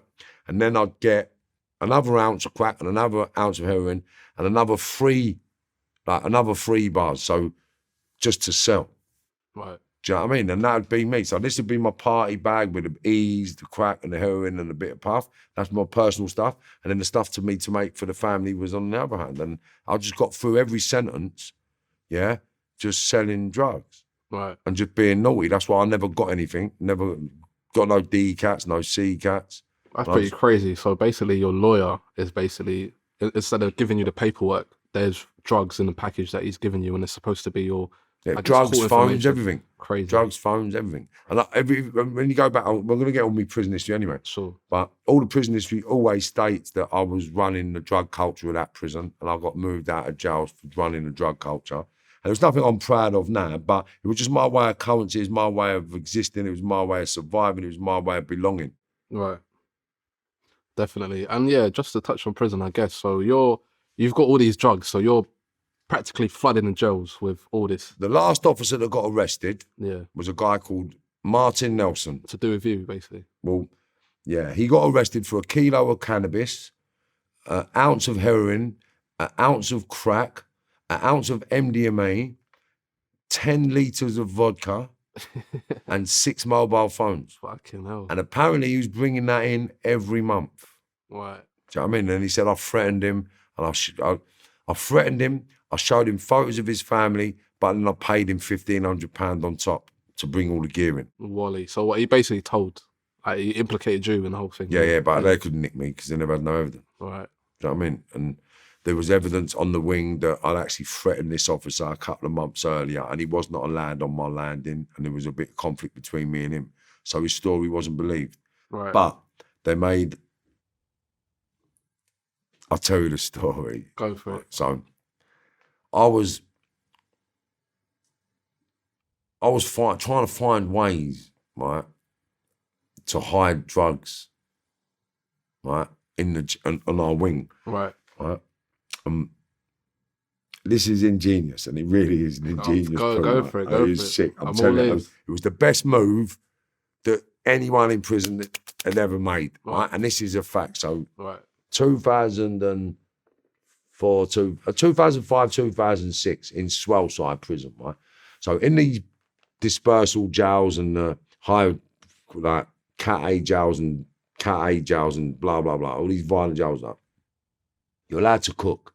So they go out and they buy you meat. You got a meat order and a food order and a veg order every week, right? Right. So they go out, but you put all your gear in a freezer, right? So everyone shares freezers on the wing. And the gear is the drugs for our overseas viewers. Yeah. Pardon? The gear is the drugs, basically. No, that's sorry. the chicken. Oh, okay, Chickens, the chicken. lambs and legs, leg of lamb and all. So you buy your meat gear and all that from the canteen, right? So basically,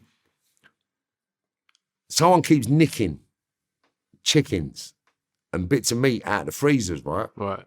So what happened one day, I've come up with a little plan. So I've said to a couple of the kids, a couple of youngsters, I said, look, do you know what? I reckon we could get these screws on board here, you know.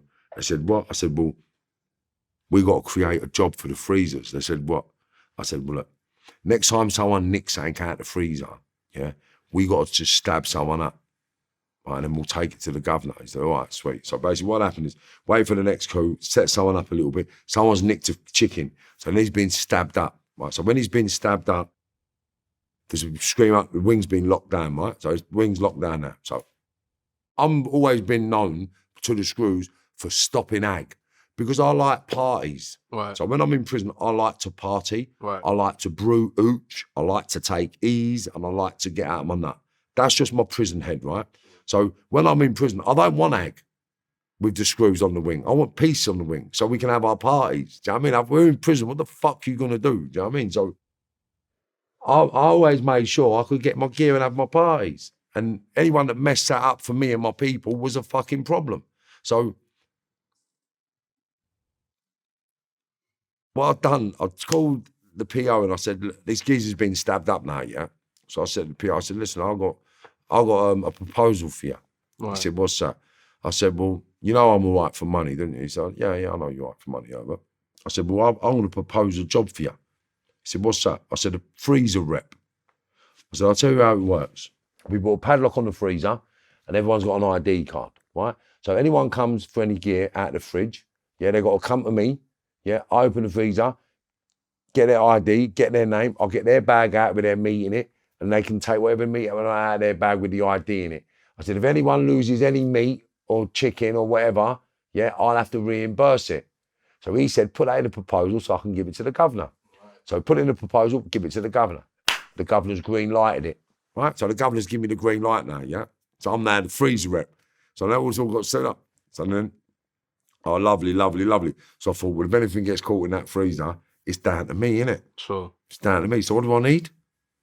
I need a freezer representative number 2, right? Why? Why do you need a representative number 2? What about, because legally, you've got to go to the gym, right? Sociably, you got to go on your visits. So my argument was, well, if I'm on a visit or in the gym, who's going to open the freezer? Sure. Exactly. Yeah. Okay, Good but point. not a problem. Not a problem. So then we've gone on. Me and my pal have gone on as freezer rep 1, freezer rep 2. So then what I've done, I've said, Joff, do me a favour, mate. Get Louisa to book a visit every week, the same as me. Right. He's gone, all right, sweet. So now we book visits at the same time. So I said, we need a threat number 3. We need a reserve. So now we're getting other people on the jobs. Oh, I mean, so that's what I used to do. I used to create jobs on the wing. It was mad. Right. Like I was the pool table cleaner. I mean, I said, look, they made me do this industrial cleaning course, right? For health and safety, right? So I'm that's it. Once I've done this course, a BICS course it was, BICS course, BIC course. So when I've done this course, I'm saying to the screws on the wing, I said, I ain't being funny, yeah? You know these handles on the phone needs to be cleaned every day. Do you know how much bacteria's on the man? Do you know how safeguard? You know how, this ain't good, mate. All these door handles, this needs to be white, mate. How come people not doing this? That's a fucking liberty. We need to have an employee, mate. Right. So I'm making jobs up on the wing. That's what I was good at. Definitely. Yeah. That was prison. And that was it. Just full front, making money, selling drugs, partying every weekend. And that was what prison was all about for me. Crazy. It wasn't about rehabilitating. It was just about getting through my days and getting out as quick as I can with as much money as I can. Crazy. Insane. I mean, you know, you're definitely someone, I guess, you know, you think differently, basically. Outside of the box is not the term really. We was inside the criminal box. So people want to be criminals, but they don't want to accept the consequences. Right? Every time I went to prison, I was ready for that sentence. I was ready with £250 a week to £1,000 a week wages for my missus before I went to prison. Crazy. And if I knew I was going to get a 5, then she had to have 5 years worth of money sitting there. Otherwise, I'm not going to work. Crazy. I mean, and none of my girlfriends can ever say they never got money when I was in prison. That I never paid for everything in prison. That my kids never got their birthday money, Christmas money. They never went on holidays. All my kids had their holidays, their clothes, their food, their everything. Never went without a fucking thing when I was in prison. Do you know what I mean? And right. that was my mistake. Because I come from poverty, yeah, I believed that making sure my children had all the materials acquisitions that I never had made me a good dad, whether I'm in prison or not. So because they were still going on holiday, they were getting all the bits, and I was in jail, I was loving it in jail, it didn't bother me. Yeah. But they wanted me, and I didn't realise that until fucking a couple of years ago. Right, you know what I mean? right. And now we're going through the building bridges through the trauma I've created, through the life choices I've made, you know.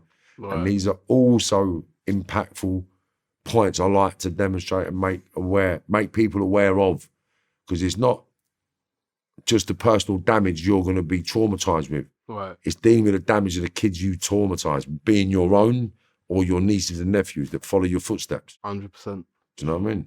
Defo. So if we can just touch back on basically the conspiracy charges back in 2002. So now you're facing 36 years. Now within the court system, it's a matter of them proving that you've actually done something, right? So you went through the court proceedings, I guess, and you went on trial and stuff, but they actually gave you a 5-year sentence. Yeah, that was because halfway through the trial, one of my co-defendants took a plea bargain, right, for 5 years.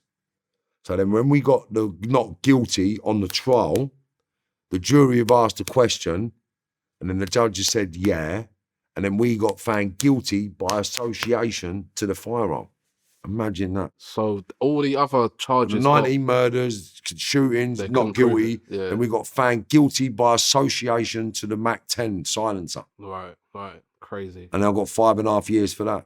So the judge asked the jury a question. Now the jury asked the judge a question. Do you know that question? I don't know. But I just jumped up. I said, you're fucking scumbags. I said, do you know what? What's in her bag? You fucking mug. What's in her bag? You're on a jury with her, you cunt. I bet she's got a dildo in her bag you don't know about. You fucking idiots. Fuck, I got the ump. Yeah. I got the ump. Do you know what I mean? I just went nuts in there because I'm thinking, wow, how could you say that? I don't even know what's in my girlfriend's fucking handbag, let alone my pals. Crazy. Do you know what I mean? Like, and you don't turn up and say, oh, do you know what, by the way, I've got ammo and a gun in my bag. Sure. No one does. If you're carrying a strap You don't tell no one you got a tool. You don't. You don't get in someone's car and say, oh, I've got a Mac 10 and a silencer here, chaps. You don't mind, do you? Yeah. Do you know what I mean? It don't happen. For sure. You're going somewhere quiet, bro. Everything's hush, bum. But then they make it out on trial that we all know what's in each other's bags. They don't know that some people in the car don't know you got crack down your pants. Don't know you got a gun or a blade. They don't know because they wouldn't be in that fucking car if they knew you had it on you. If you had it, yeah. Exactly. But they don't let you know that. They make you believe that everybody's a fucking criminal. They don't let you know that only 2% of us are criminals. Do you know what I mean? The smallest percent of villains, the smallest percent of humans are criminals. We're a minority criminals. Right. Fucking 0.2% of the population are criminals. Right? That's not even 800,000 people in England. What the fuck? Do you know what I mean? 800,000 people. Not even 800,000 people are criminals, and they're all fucking broke. Crazy. Yeah, I mean, none of them own their own houses. I mean, if they do, they're getting confiscated. Definitely. For what? What's the fucking point? Do you know what I mean? For sure. What's the point? And I guess you did the 5 years and 5.5 years, I believe. 5.5 years, yeah. And so afterwards, I believe you decided to leave the country. I'll tell you what happened. Yeah. Basically, all the people we got arrested for, so we're nicked for 19 murders and all this bollocks, and all the people that my pals worked for, all their older lot. So like I said to you, I got involved with a lot of my people when they were getting in problems. So I got in to help them deal with their problems. Right. It just so happens that their problems got a little bit worse than I first expected. Right. So while we're on trial, yeah, I've reached out, because I'm an armed robber, I used to nick money, right? So I've reached out to their older lot and asked them if I could buy a slot, which is a compartment on their European transport. Sure. And what a slot is a compartment so I could have, not many, only 200,000 kilo. 2,000 kilo, I mean, not 200,000, 2,000 kilo, right? So it's not even half a ton, right? I'm buying 200 kilo every day. Or every week, I'm saying we want to buy 200 kilo for the slot so we can have it once a week going in. Right. I said, don't worry about it, Marv, we're going to look after you. They sent £5,000 to share between me and two big grown men with 4 kids between the three of us. I said, how's that looking after me, bruv? Yeah. Don't worry, whatever you need. I thought, fuck that. So then, when I got, after that, I told everybody, don't bother chatting to me. You're a scumbag. I want nothing more to do with you, mug. What do you think? Because while I was away, I got to put this out there because I fucking, this scumbags, right? So while I'm away, one of the major gangsters, one of the heavy mob, one of the big boys, turns up at my missus' house, right? Listen, sweetheart, Marvin's with us. Our people don't go hungry. What we're going to do, beautiful, we're going to buy him a lovely house on the Thames. So we want you to go and buy him the loveliest house you can buy. Right? We don't care. Get him a gaff, £500,000, £1 million. He's doing 30 years for us. We'll do it. I said, all right. So she's come on a visit and told me this. I said, babe, don't listen to him. Don't listen to him. They're not going to. What'll happen is they'll get a gaff on the Thames. They'll all want to use it. Do you know what I mean? It'll run in the debt and then they'll leave you holding the bag. Don't do it. They're mugs. So she said, no, babe. I said, babe, don't. She said, what am I going to do? I said, I'll tell you what you do then. I'll tell you what you do. Fuck England. Yeah, go to Spain, because Diddy was mum power, right? She's like my goddaughter's mum. So I said, go get Diddy and find out if there's any gaffs in Spain. So then there was a new complex getting built in Soto Grande, which is a nice part of Spain. And it cost X amount. I think it was about 50, 60 grand. Well, between 40 and 60 grand, say, right? I can't remember exactly what the deposit was. It was a few years ago. So the boys have come up promising her £500,000 dash, £1 million dash. Harrods Village. That was it. So she got offered a house in Harrods Village, right? Over near, it's over Barnes Way, right? Harrods Village over Barnes, right? So she got offered a Harrods Village gaff. And that's a nice area I'm putting out right? there. Yeah. Harrods Village gaff and a tobacco wharf on the Thames. One of them two. We'll get it for your love. Don't worry, Marv's with us. He's with us, sweetheart, yeah? You don't worry about nothing, sweetheart, yeah? So I'm like, I said, babe, listen, they're not going to pay it, mate. They're not going to pay it. Please, do me a favour. If you want to buy something, go and find somewhere in Spain for us to go and, because I'm fucking off as soon as I come home. So she went, all right, sweet. So she goes over to Spain, finds a lovely gaff, about 40 to 60 grand deposit.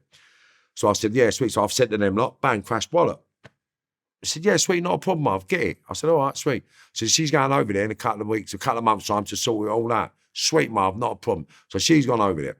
So she's over there now, boom, boom, boom, like, babe, we need 49 grand, we need, I said, yeah, sweet, but we need 49 grand sent over there. What it is, mate, any chance you could wait for a couple of weeks? I said, no, she's over there now. Well, I'll tell you what, could you stand on this now and I'll give it back to you when we're ready? I said, yeah, of course I can, not a problem, mate. He said, well, if you can do that, do that. I said, all right, sweet. So I'm going, sweet, I'll just put it on your card and I'll give you the readies back in a couple of weeks. So she's gone over there, put her fucking life on the card for this gaff.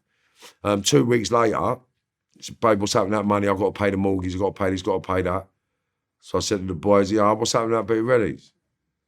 I said, look, can't be got, mate. I was like, hold on. My missus has spent my last 40 quid on the gaff you're going to supposed to be buying. I need my money, mate. What's the matter with you? Well, what it is, mate, what it is. So I was like, wow, I'm fucked. I've got no money. And she's got no money. Now she's going to go nuts that she spent all her money. So then I've rung one of my pals. I said, mate, do you know what's happened? These lot took a fucking piss out of me, mate. He said, what happened, Mum? I told him, he went, that's a fucking liberty. He said, they've got some readies round the corner, so I'll go and get it off of them, mate. I was like, yeah. So he's gone round someone else's house who owes money. Said, where's that bit of scratch? They've paid their money. So he's took that bit of money and brought it to me and said, there you go, that's for your mortgage. So then the firm have gone, where's that bit of money? He said they'll give it to Marv. So then they've tried to call him a scumbag and feed him and told everybody that he's robbed the parcel. It's crazy. And he never robbed the parcel. So everybody knows now, yeah, that matey never robbed no money. He just returned my money that my missus spent. And all the other scumbags were the ones nicking money. Do you know what I'm saying? I mean, you was owed that pretty much. I was owed it. They promised me. I was doing that in fucking 35 years for these cunts. For sure. Like, the least they could do is pay a fucking deposit. 60 grand for 35 years worth of life. Do you know what I mean? And that was when I decided, you know what, these people are no good. So that's when I come out and I thought, fuck them off, mate. I'm going to Spain. And I went to Spain, yeah. So would you say when you was over there, did your sort of criminal enterprises become internationalized a little bit, would you say? Yeah, I went up the ladder, mate. Yeah, so you met international figures, so to speak. Yeah. Basically, I met the bosses. I met all the drug cartels from all around the planet. Right. And that's not being big-headed, that was being honest. Right. And I met them all. The Turks, even the Koreans and the Chinese. Yeah, Yakuza, or whatever they're called. The what? Yakuza, is that the Japanese? Yeah, the Japanese. Japanese mafia or something, yeah. Right, and watch this, yeah? Yeah. It's how mad it is, yeah? I had a row with the Chinese triads lot over a pack of cards. Yeah. My daughter, right? So we were in a restaurant one night in Spain, and my daughter, we got over there Christmas. My daughter's going, Dad, they're playing cards, get me a pack of cards. I said, yeah, sweet, no problems with it. Because I'm an ego freak, yeah? So I got over to all the Chinese fellas. I said, mind, give me a pack of cards for my daughter, mate. And they've just all ignored me. I go, mate, hello, excuse me. And they're all just playing cards, ignoring me. And they're talking to each other. Mate. Hello, mate. Excuse me. Is there any chance I could buy a pack of cards? And they're all ignoring me. Every single, about 6 of them just ignoring me like I don't exist, mate. So I said, yeah. I said, I'll tell you what then. Fuck you, cunt. I just flipped the fucking table up in the restaurant. And they've all jumped up. So I bang, bang, bang, bang, bang. It's kicked off in the restaurant. And then it's come outside. And then they've come outside with all the swords and all the bits and pieces. I picked up a chair. I'm having it with all the triads outside the restaurant. And the whole bill got called and I got nicked. That was my first. And where was this in Spain? In Marbella, yeah. My first weekend in Marbella, that was. I ended up in a police cell, got £800 fine, and then got released. And that was my first introduction to Marbella's nightlife. Right. And what I never realised about Marbella is, right, you've got all the criminal bosses from all around the world because it's the drug gateway to the world. Right. From Africa. It's the gateway for Europe. Makes sense. And I've only realised what it was when I got over there. Because you've got Algeciras, which is Africa. And they come through to Spain and to the rest of Europe. Boom, it's done. So you've got the whole continent of Africa getting all this dirty shit into Europe through Spain. And it was just simple. So I was in it, the deep end over there. But it was a thing that I loved. I felt like I'd reached my place. Right, the heights. And I smiled, right, because it was, I actually did believe that I'd succeeded in life and Like, you ain't, yeah. I'm telling you, I'm not even joking. And looking back with retrospect now, that pathetic mindset that I had of achievement, like I actually believed then I was the sickest man on the planet. Right. Only because I handled so much money. I mean, I would say like it's like considering who you're rubbing shoulders with, I guess. I mean, they're not exactly small players, innit? Like you're actually dealing with the top of the tier. Yeah, I it could was. say, You right? know what I Yeah, mean? yeah. It's all the top of the tree, everyone. Yeah. And that's like the Russians, the French, the Turks, as you said. the Turkish, the Irish. Like there wasn't an organisation, the Bulgarians, the Romanians, the Lithuanians. Like there ain't no one. There ain't no one that I never had it with at its highest level. There ain't no one. And I had it at the highest level with the hardest people from each group because I was a fighting man. So when I'm going to the gym, I'm watching people train, I'm like, rah, let me have a bit of spark. So I'm fighting everybody. I'm training with everybody. I want to do what everyone else is doing. So I sort of fitted in with all the bosses really easily because of my ambition to be the best human being I could be. Right. Now, regarding basically a competition, I mean, you got these different figures, I guess, in organised crime, and all of them want a bit of the pie, basically, or some of the action, so to speak, innit? So is there like an agreement as far as between them, like, we're going to do this, you're going to do that? Because, I mean, there's all different types of organised figures. See, this is the thing, right? Yeah. Now, this is the mythological thing that I've never understood why people think this, like, I never experienced that. Right, I never experienced that because I just done what the fuck I wanted. And if you come in front of me and try to tell me I'm not doing it, I'm telling you what? Fucking what? Right. What? I'm doing what I want. What? And that was what happened. When I got to Spain, it was like English, Irish, like fucking Scottish, Romanians, Lithuanians, Germans, Russians, Denmark, like every nationality. Right, Sweden, every nationality, even the fucking Hell's Angels from Denmark, like the Iranians, the fucking Iraqs, like Syrians, like every major nation on the planet was in Marbella doing drugs. I don't give a fuck, right? Everybody was doing every nationality you could think of is in Marbella being naughty, right? Right. And I just had to be in the mix, and I was at the level where I was competitive, to say the least, with violence and aggression, but I was out of my depth and I didn't even know it. Right. But I got the respect. I realise now that I actually got the respect. I could have been wiped out any day of the week because of all the groups that was over there could have wiped me out. Right. But I believe all the bosses really liked me because I was on my own. Right, right. And I think I got awarded that respect because I was on my own. So, I mean, when you say on your own, I mean... On my own. So, just on my own. What does on your own mean? I was on my own. That was it. No gangs, just me. Yeah, so when I had a problem with a gang. Right. It was either the Romanians, the French, the Syrians, like firms. If I had a problem with you and your firm. I never had a problem with individuals. And that was why I made such an impact.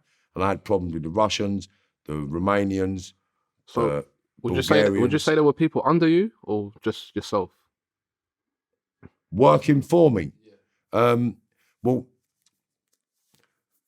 see, I never had anyone working for me, but in a way they did. So for argument's sake, yeah? Right. For argument's sake, you're not as hard as me, you're not as game as me, you're not as forthgoing, yeah? So I'd say to you, do you fancy nicking a bit of money? Do you fancy doing a bit of driving for me? If you drive me, I'll give you X amount of money. So I'd find places to help people make money. Right. I mean, but I would never say to someone, here's a gun, you need to go and do this. Here's a thing, go and get that. If there's something to do and something to get, I'm the one doing it and I'm the one getting it. I'm never going to make anybody risk their liberty unless they want to come and work with me and they want to do something with me, but I'm always going to be at the front of the queue. Do you know what I mean? Always going to be at the front of the queue. There's no one getting put in my place. Right. And that was what I was in that game. Right. So now, obviously, you being abroad now in Spain, could you talk to us a little bit about like the smuggling routes as far as, things getting distributed?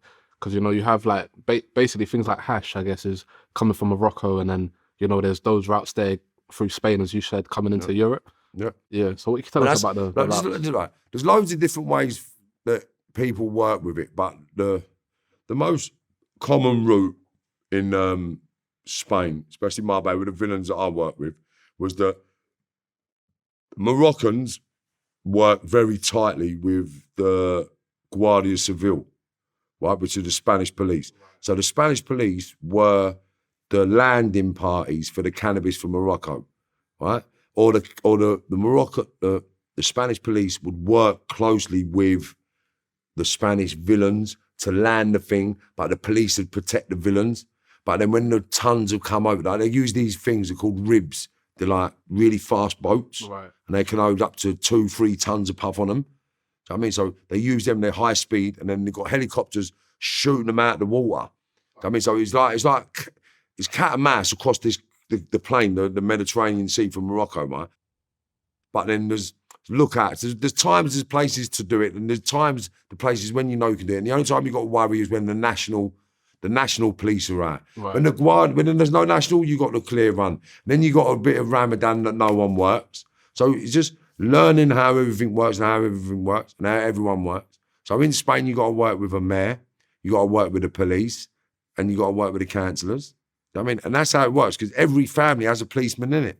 Right. So they all work with each other. It's kind of weird, it's strange, but everyone works with everyone. And they do all around the planet, like everyone, all these gangsters, snitches, all the old lot work with old Bill. They have to work with old Bill. Yeah. They have to work with the police. I guess, yeah.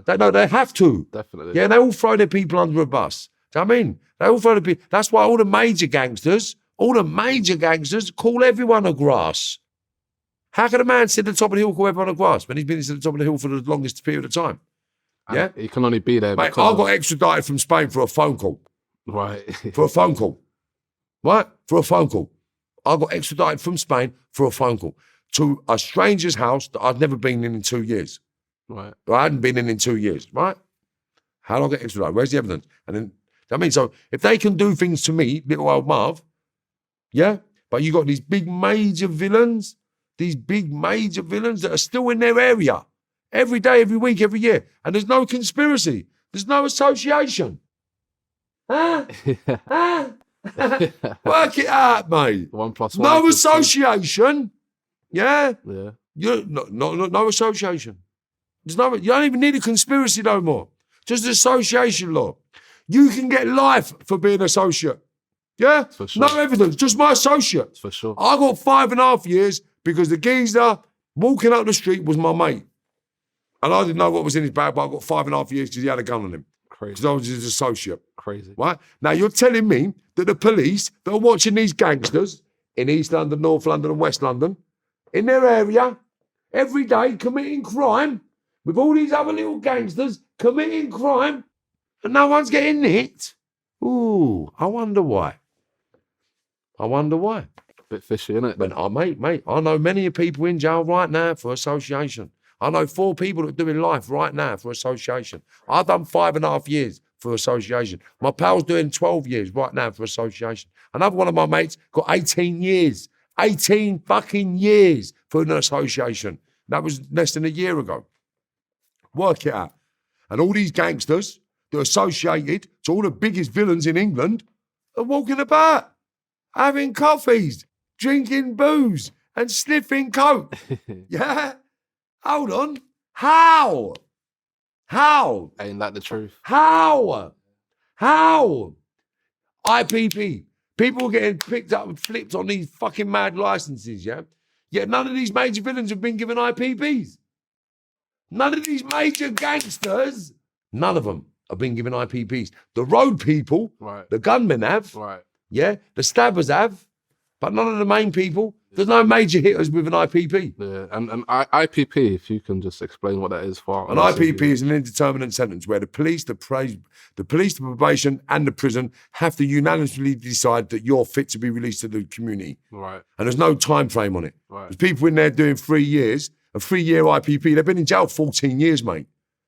So I mean, it's a fucking get-up, and it pisses me off. So there's a lot of things that need to be done about the law, and lots of things to be done about that fucking incarceration shit they do in this country. Because it's all a load of bollocks. And I'm going to prove that their rehabilitation strategies are shit, and they won't work, and they'll never work. But the outcomes that I create in the next 2 years, you've heard it here first.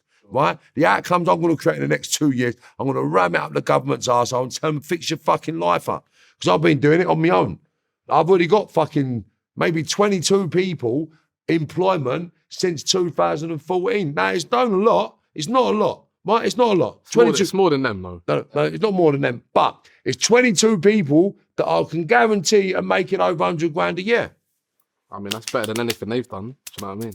And I know that. I've got some of the biggest artists on this planet I've helped pump and push. Do you know what I mean? Like, I've helped people in different ways. Like, and when I'm old, people are going to say, was that Marv? Yeah, I say, yeah, Marv helped me. I don't look for the gratification of everybody.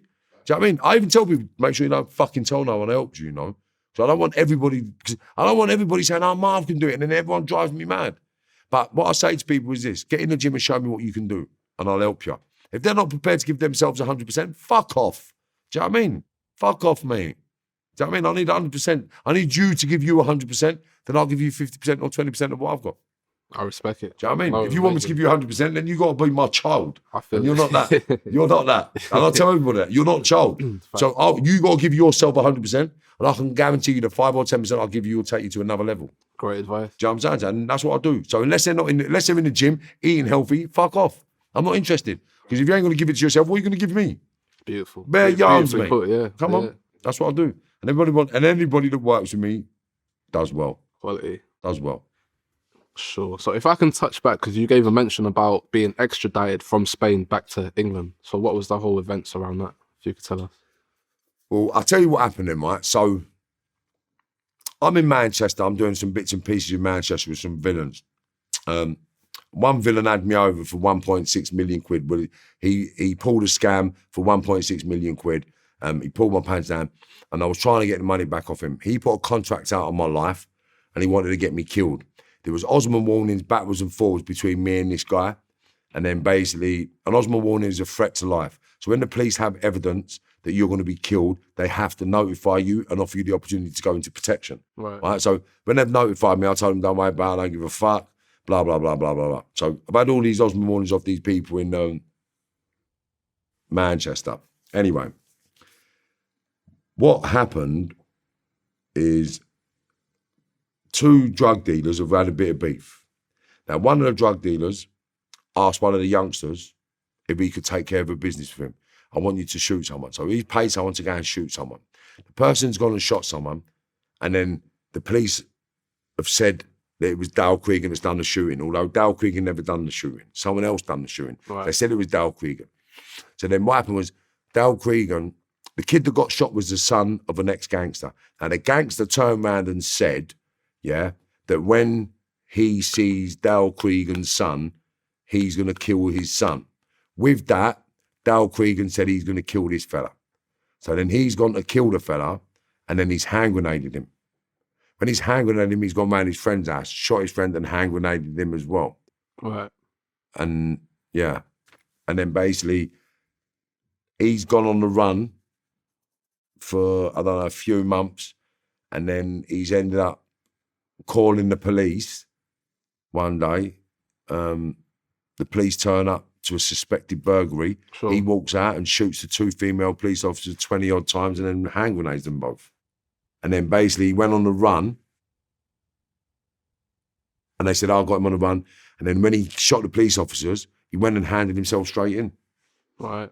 And then he's doing 2 45-year recommended sentences right now. And I was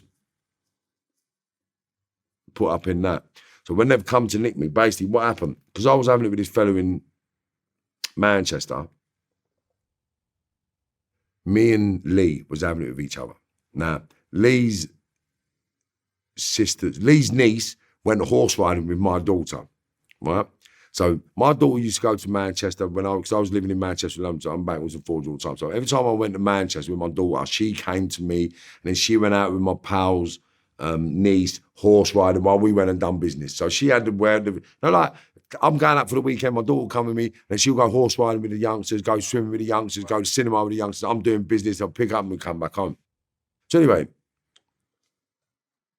Pat has rung my ex-partner 3 years later and asked if Tegan was coming horse riding with the niece. Right.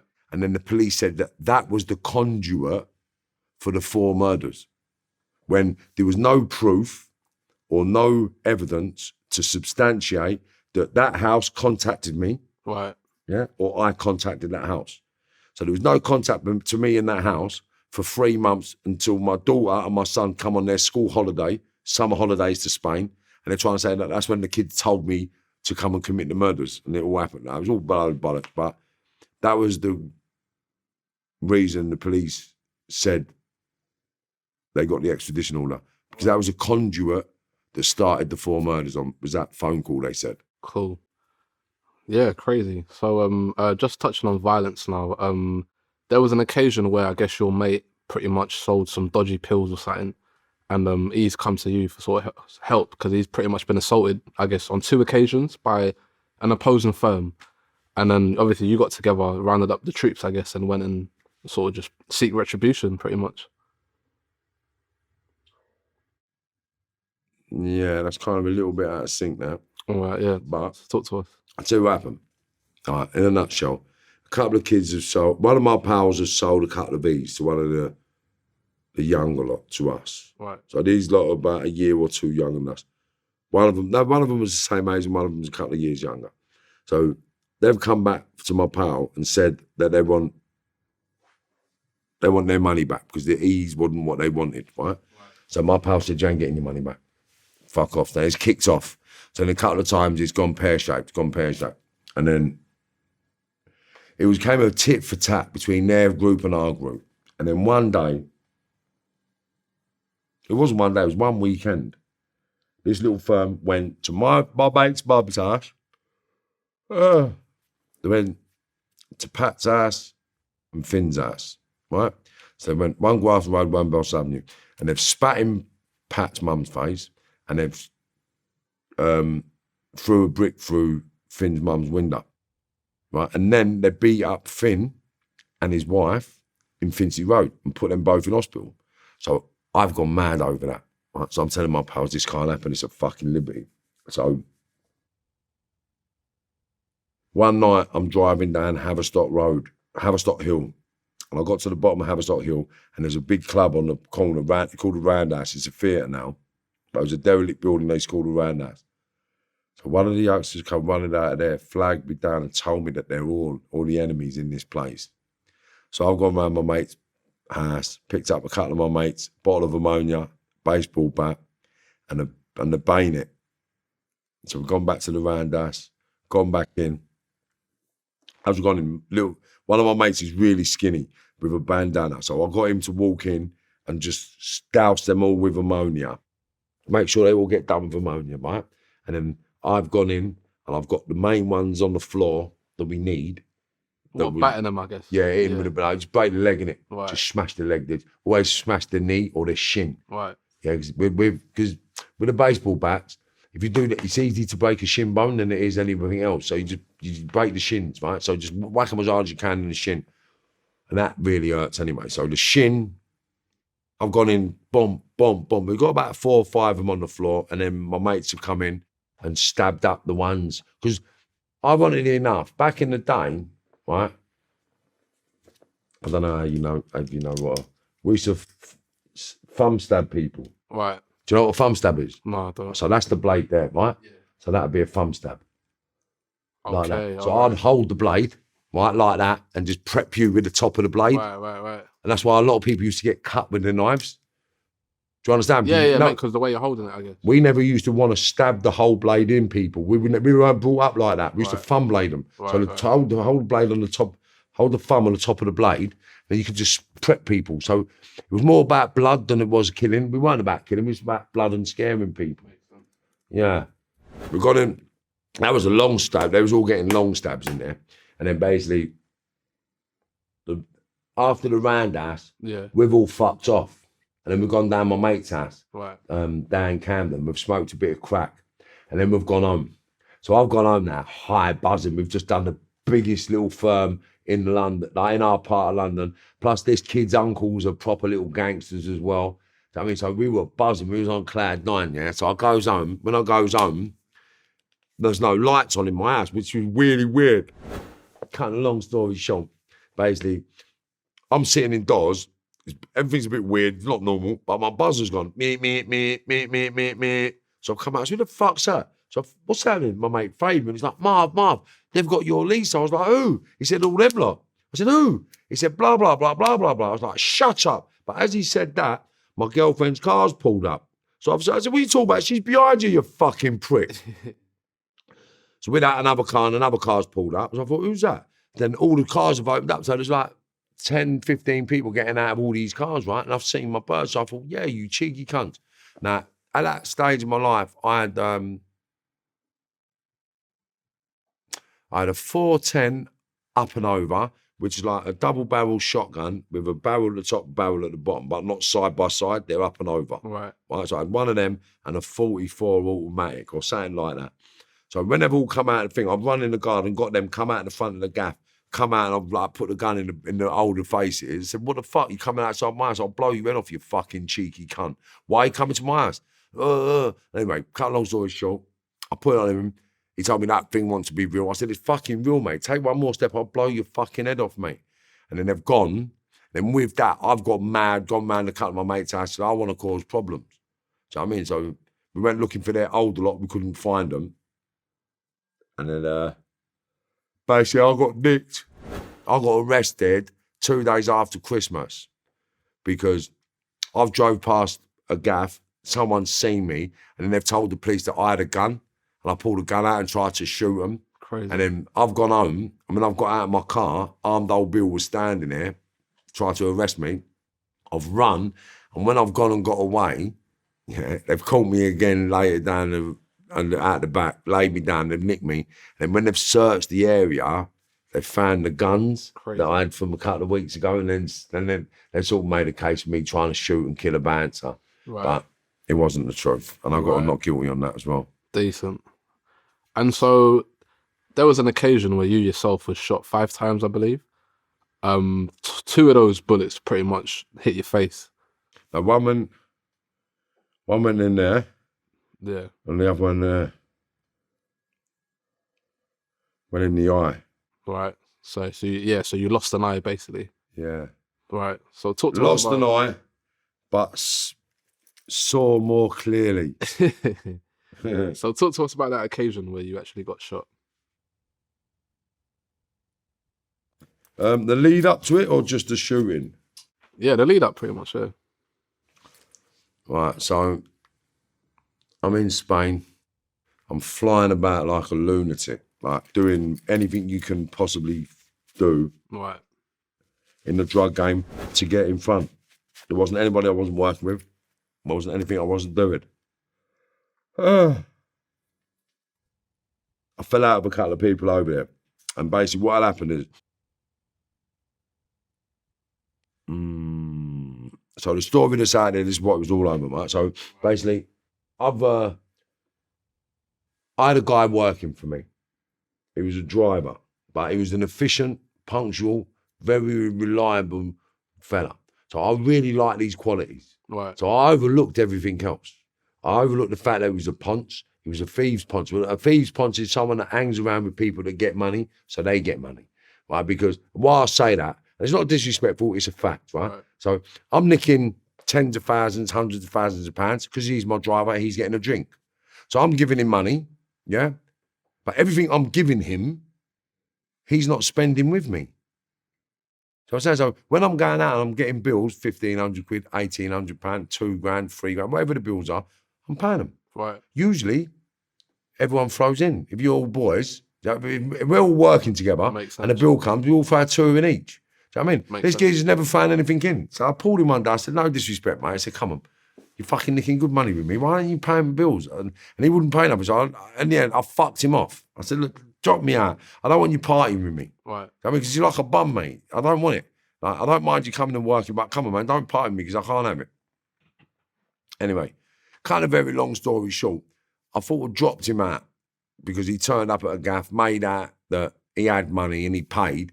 And then before the end of the night, my own friend who'd come over said to me, do me a favour, before your mate goes, get that bit of money off him. I said, what bit of money? He said, he borrowed the money off me earlier. Because prior to that, I said, don't bother coming out unless you're going to pay for stuff. Right.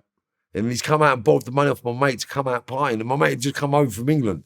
So I've gone off the roof, mate. I've gone nuts, you cheeky cunt. You fucking this, you fucking that. Right, fuck off. I want nothing more to do with you. And I fucked him off. 2 weeks prior to him fucking him off, though, we've gone round my mate's house. Right. My mate's got loads of watches, right? So he said, do you want any of these watches, Mark? Because I was a nut for watches, right? So I said, no, I'm all right, I've got a few. Can I get a watch, Mark? I said, yeah, of course you can. Well, what do you want? So he's picked up a special edition Ferrari Panerai watch, maybe 9 to 12 grand in the shop. So it was only three or 4 grand for us, right? So I said to me, but how much that is? He said, £3. So I said, yeah, I'll have that. So he's got it. So then basically, fast forward 2 months, I fucked him off 6 weeks earlier. So 6 weeks have gone by. My pal rings me up. He said, hate to ask, Marv. He said, is anyone going to pay for that watch, mate? I was like, what watch? So what your pal took. But it was so many weeks ago, I forgot all about it. I said, what are you talking about, mate? Marv, the watch your pal took, your driver. What? He ain't paid for that. He ain't paid for that. I said, no. Right, what's what happened, mate? So I'll ring him up. I said, see you cheeky cunt. You need to go and pay for that fucking watch, mate. And he went, what's it got to do with you?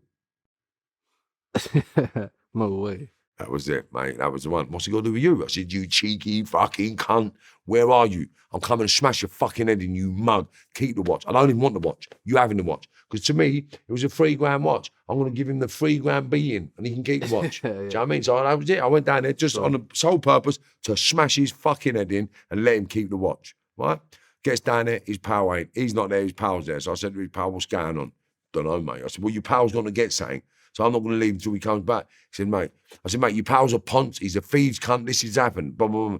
And then he's gone to me, why don't you go home? I'll bring him up to the gym tomorrow. I said, no, because he's going to get a fucking tool. He can come back and use it. Obviously, like I've said before, I didn't think he was going to come out with a gun. I thought he'd come out with a bat or a blade. Right, yeah. So when he's pulled the gun out, I said, you better fucking do it, mate. And he done it. Bang. So he shot me once in the leg, dropped me. And then, obviously, I was giving it a big one. So I said to him, go on then, do your fucking job, you mug. You started. After he shot you, you're still just talking shit to him, basically. Yeah. So I didn't think he was going to kill me. Right. I thought he'd just shit himself. Right. So when he's done me the first time, because I've been in situations that I've been shot before and I've been shot at before. Right. And people shit themselves when they think someone's going to die. Do you know what I mean? They're not hard with it. Makes sense. I mean, so when he shot me and I've hit the deck, I was like, go on then, kill me, you mug. Because now he's got to walk up and put it to my head, innit? So he's done me again. And it went through my elbow. And he done me again, it went through my cock. And I thought, this cunt's trying to kill me. He is going to kill me. Don't say another word. And then he walked over to me and went bang, bang in the head. Do you know what I mean? And that was one in the forehead and one in the eye. That one. Fucking hell. But I actually, watch this, right? If you look in there, can you, is it focused in there? Yeah, yeah. Right, watch. You can actually see it move. Yeah. Do you know what I mean? Like, I've still got my optic nerve and my retina. The bullet actually stopped halfway through my eye. Just stopped, flat as a pancake. I've got the x-ray, so I'll show you. Right? Stopped halfway through my eye. Yet the bullet that went through my biggest bone in my body, come out the other side of the bone, whole. Crazy. And I've got the x-ray, so I'll show you that as well, because that's what made me realise I'm on the wrong path, mate. Sure. I'm on the wrong path and I need to start helping people for the right reasons, and that's all I'm doing now. Absolutely insane, honestly.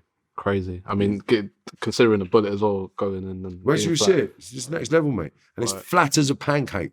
Flat as a pancake, bruv. Crazy. I'll show you after we do this now. I'll show you. Mate, this is what made me realise that I'm not lucky. I don't want to sound too fucking egotistical, or I'm not sort of religious, right? Right. But I actually understand what a prophet is now. I actually understand what a prophet is now. Sure. Do you understand? Because no one could tell anyone like me anything if they wasn't me. Makes sense. Do you understand? So I've had to go through my life to do my job now. To be in where you are. No, now. to do my job now. Right. Right? I'm going in, I'm telling kids don't break the law, don't crime shit.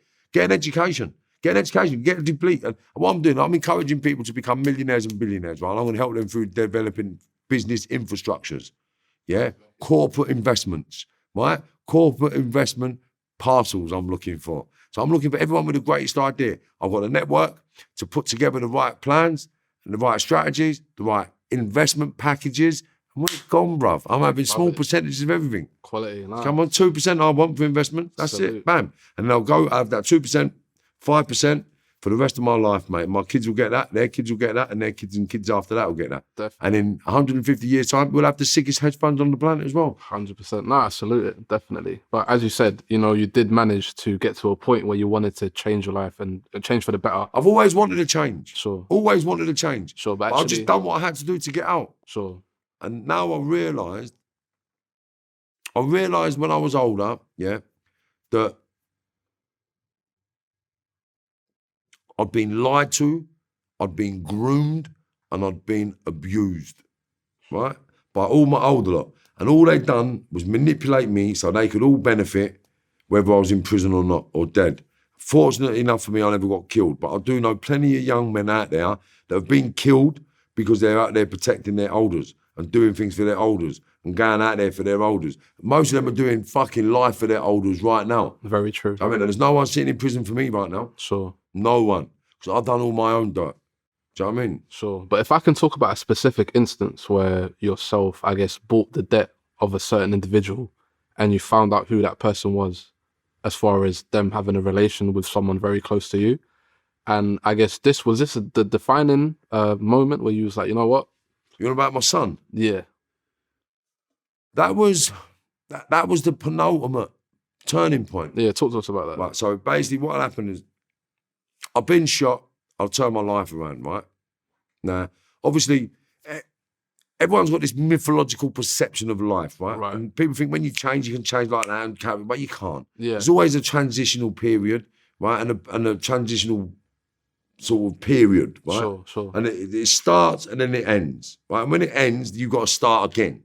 So your transitional period is only a period of transition. Once it stops, then you're fucked, right? Without nothing, you got to start again, yeah? So going through my transition, I was still heavily involved in products. Right. So I was getting products to this country and I was doing bits and pieces. Now, I was getting products for a certain price in Europe and they were going for a certain price here. Now, there was I'd say a £20,000 margin in the profit for my youngsters. Right. So there was no way they could owe me money. There's no way they could owe me money. It's impossible. It's impossible. Yeah. Bearing in mind that the normal percent bracket was £1,000 to £3,000. Right. Right. So they'd get a product for 28 grand, yeah, and they'd sell it for 32 grand. Right? But I'd give my youngsters the same product for 14 grand. Crazy. 15 grand. Crazy. So there's no way for them to owe me money. Do you understand? I see that. I'm in jail for a year and a bit, right? I'm in jail for a year and a bit, right? Everything's running smoothly, not a problem. So I get out and I've got to do my figures, see who owes what, who's done what, because what these kids on the road don't realise is they're getting 10 bits a week and they're paying back little bits of money. They don't realise every penny's getting counted. Sure. So we know when who's flopping, who's spending too much money, who's spending money before they get it, and who's overspending, right? So it's always a strategy to the game, right? So, where was I? So the situation about obviously now you buying a debt, I guess, from this young lad, I guess. No, I never bought the debt. Oh, He's right. run up a debt. Right. He's run up a debt. So he owes 200 and something thousand and he pounds. owes it to you, basically. Yeah, but he doesn't know who he owes it to. Right. So then basically it's all encrypted. You know the encrypted devices, Sure. all these For encrypted sure. devices, shit, right? But this was the ones before the Encros. So I had a device before the Encro, right? Remember that, before the Encro. I'm not talking about Encro. I'm talking about a different PGP platform, right? It's a totally different Encro, totally different thing.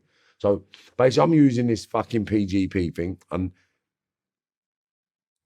I've got to do my figures. Now this one kid owed 200 grand. So now, why does he owe so much? He's taking a fucking piss. So now he's got to be shot. That was part of the rules. Like people in my past have been stabbed and beaten and that's it. It's just part and parcel. That's your punishment. We all had punishment for bad deeds and bad behaviour. Right. So that was what that punishment was. So I've called him. I've come back to the country and I've rung my son. I said, "Do you know young G?" He said, "Yeah." I said, "I need to speak to him." Obviously, this kid don't know he's dealing with me. Right. He's just dealing with a device and one of his older lot. Right. He doesn't know it's all coming from me. Right. Because I'm keeping an eye on him, things I'm in jail. And I need to see it. So I said to my son, "Son, can you do me a favour? Do you know your mate G?" I said, "Yeah." He said, "Do you get him? I need to speak to him." So was that random when you're communicating with your son, just saying, "Oh, do you know this kid?" No, I know it's his friend. So I said, Oh, you right, got a right, mate right. called G. I said, Got yeah. you. I said, I need to speak to him because I'm a big member in my plot, innit? So Right. when Marv says he wants to see ya, it's either a benefit or a problem. So you're either happy or you're scared. There's no in between with Marv. Do you know what I mean? You're either happy or you're scared if I want to see you. Got you. So this kid, I want to see him. He's like, bro, what is you want to see me for? Yeah, I'll come and see you, Dad. Come and see you, Dad. Well, of course. It's all good now because I live in Spain, innit? I'm the man, innit? So he's come to see me. So I'm saying, listen, son, you owe money and it ain't good. I don't know no money. I said, what? I don't know no money. I said, you fucking do. You owe 200 grand. Never. On my mother's life. On this, I don't know no money. I was like, what? Are you being serious? He's like, yeah. I was like, wow. So I got my device out. I've messaged him. Yeah? And it's pinged. So I said, answer your phone. He went, no, that's all right. I said, no, answer your phone. He said, no, I'll answer it. I said, answer your phone. He said, he said, it's me. I said, see, you owe me dough, bro. And he's like, oh my God. Oh my God. So I said to him, look, you got to squeeze today. I said, because I'm coming off the road now. And you do not have to pay a penny of that money unless you come off the road today. So he said, what am I going to do? I said, come gym with me. And he come gym with me. Right. And then 6 months later, we got a job, or another job, got another job. And then he started up something called Buzzwell, which is Ambush's artist. He started up this Buzzwell with... Big up Ambush. Yeah, big up Ambush. So he started his thing. Ambush was coming out. Ambush was my son's best mate. Right. So my son comes to me, asked me if he could help Ambush. I said, yeah. So I've rung Charlie Stoff. Charlie Stoff, do me a favour, Charlie. He's my guy. He's coming out. My son, this, that, crash bang on it. Will you help him out? He said, of course I will, Marv. His family. Lovely, lovely, big colours, big cusses. I told my son, yeah, when Ambush comes out, it's sweet. So then when he come out, it was my daughter's 18th over South London. So I went over there, Ambush come out, and I said, look, just make sure my son's in it with you. Sweet. No, and you're in, you're nice. And then no. that was it. Boom. He's been where he is and going where he is right now. Big up yourself for that, man, honestly, because that is a great look as far as what you've done for, you know, a younger sort of... Yeah, I've done it with not just him, there's a few of them I've done it with. I salute it, man, honestly. It's not talked about enough, innit? And you, I mean, Well, you've got to get the flowers as well. I don't do it, so because no one's paid me nothing. No one's even given me a drink. No one's given me a penny, bro. Yeah? For sure. I put people in places and they can't really pay me. Do you know what I mean? They can't pay me. One day I might ask for help, right? But how can they pay me? I'll do everything selflessly anyway. I always told them. And all I did say to people is, when you make it big, just give me a little percentage. I mean, and none of them made it, when I was in it, none of them made it that big where they could help me anyway. You know what I mean? But some of them made it now, so... Sick, honestly. No, salute to you. And now I just want to touch on a certain thing. So, obviously, you kept to your word, obviously, you changed your life, and you know, one of the things that you're doing is actually going online, going on different platforms and, you know, telling your story, which I definitely salute. And obviously you've got your own platform now, but you've managed to sort of, on the online circuit, sort of pick up a bit of a feud, we'll say, with a key person in particular by the name of Sean Atwood. Now, you did a live recently where I guess you were saying that you wanted to go to his house pretty much and sort of do a protest. So if I could ask, like, what's the issue with Sean pretty much?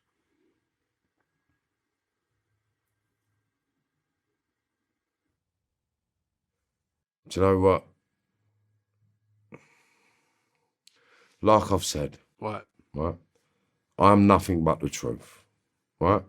Now, I don't know Sean, okay? But I've had him on my podcast and I've interviewed him, okay? And the reason why I went hard on him, right, is because I've got a friend called Jimmy Maxwell, right? Now, Jimmy Maxwell got arrested for being an ecstasy kingpin in America. Right. He got taken off the plane by DEA and FBI. He got 22 years in a max penitentiary prison in America because he never made a plea bargain. He done 12 of his years and come back to England to finish it off. And basically, when Sean Atwood come on my podcast, I kind of heard him talking to me like he was Jimmy. So that's why I questioned him about what his involvement and why. Because I know Jimmy had it with the Mexican Mafia. I know Jimmy had it with the Blacks and the Aryan Brotherhood. I've got pictures of Jimmy because he's my pal's pal. We've been speaking for years with him, and I know he mixed in the jail. He done this, he done that, he done this. So I've asked Sean Atwood, where's your pictures of your prison? If you run a jail, where's your pictures? I've got pictures of all my pals in the Cat A jails in America with all the boys. All of them, firm-handed. Do you know what I'm saying? Loads of pictures. Everyone takes pictures in jail. You're allowed the photos in prison in America. You're allowed them. They're never coming out of jail. That's all some of them have got. So I mean, so I asked Sean Atwood, where's yours? He couldn't produce one picture. Why? Because he was in protection. Do you understand? He weren't a kingpin. He wasn't what he said he was. Otherwise, he'd be able to stand up and say who he was. But he can't. Me mentioning, I've got the Mexican Mafia coming on my podcast. I've got the Aryan Brotherhood coming on my podcast. I've had fucking the Crips coming on my podcast. I've had Seth Ferrenti on my podcast. Do you know what I mean? Like, I've had all these gangsters that got given contacts through prison. They was all in the Cat A jail. For sure. They was all in the Cat A jail. They've all done their 10, 20 years. They've done their jail. They've come out and spoke about it. And I've friends with them. Yeah? None of them heard about Sean Atwood. Sean Atwood never run no jail. Him and Fat Man never run no jail. What jail do they run? No. I put something out the other day because they attacked me, right? And I put something out the other day where his plea agreement. I put his plea agreement. So he took a plea, basically. He took a plea, and right. he took a plea. He took a plea deal. And was that for the drug offences? Listen, he got arrested over there for I think it was some stockbroker stuff. Right. Now, the stockbroker stuff that he got arrested for, now the people involved in the stockbroker stuff was involved in the seedy side of the prostitute world. And it all got tangled up in a load of bollocks. And they all got offered deals. And then he took a deal giving information. So he gave all the information he could give about everybody he worked with. And he got a 6. And went in police protection, and he was in protection, he got released from protection. So yeah, he was in county jail, never went to the max pen. Right.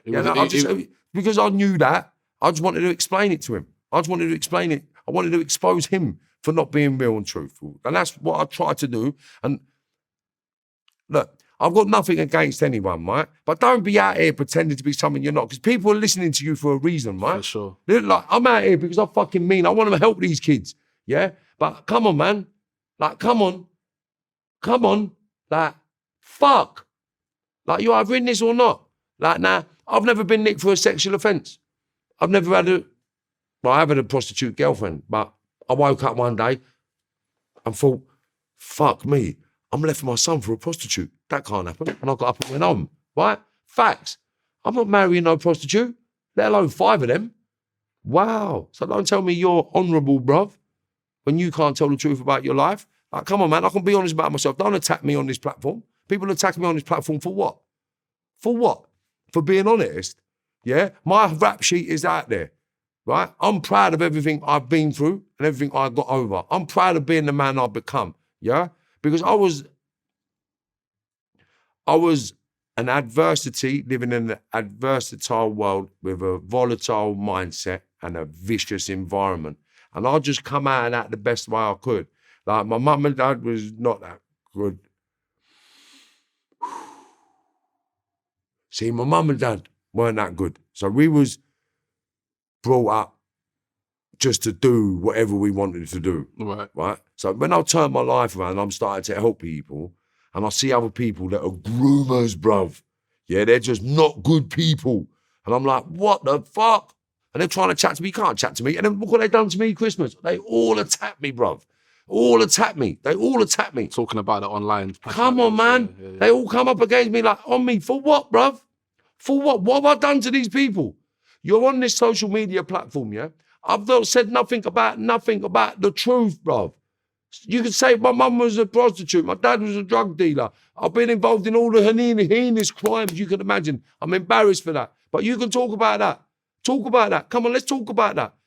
Let's talk about you. Why can't we talk about you? Why can't we talk about you? I've talked about everything, but yet you lot want to talk about yourselves in a certain light.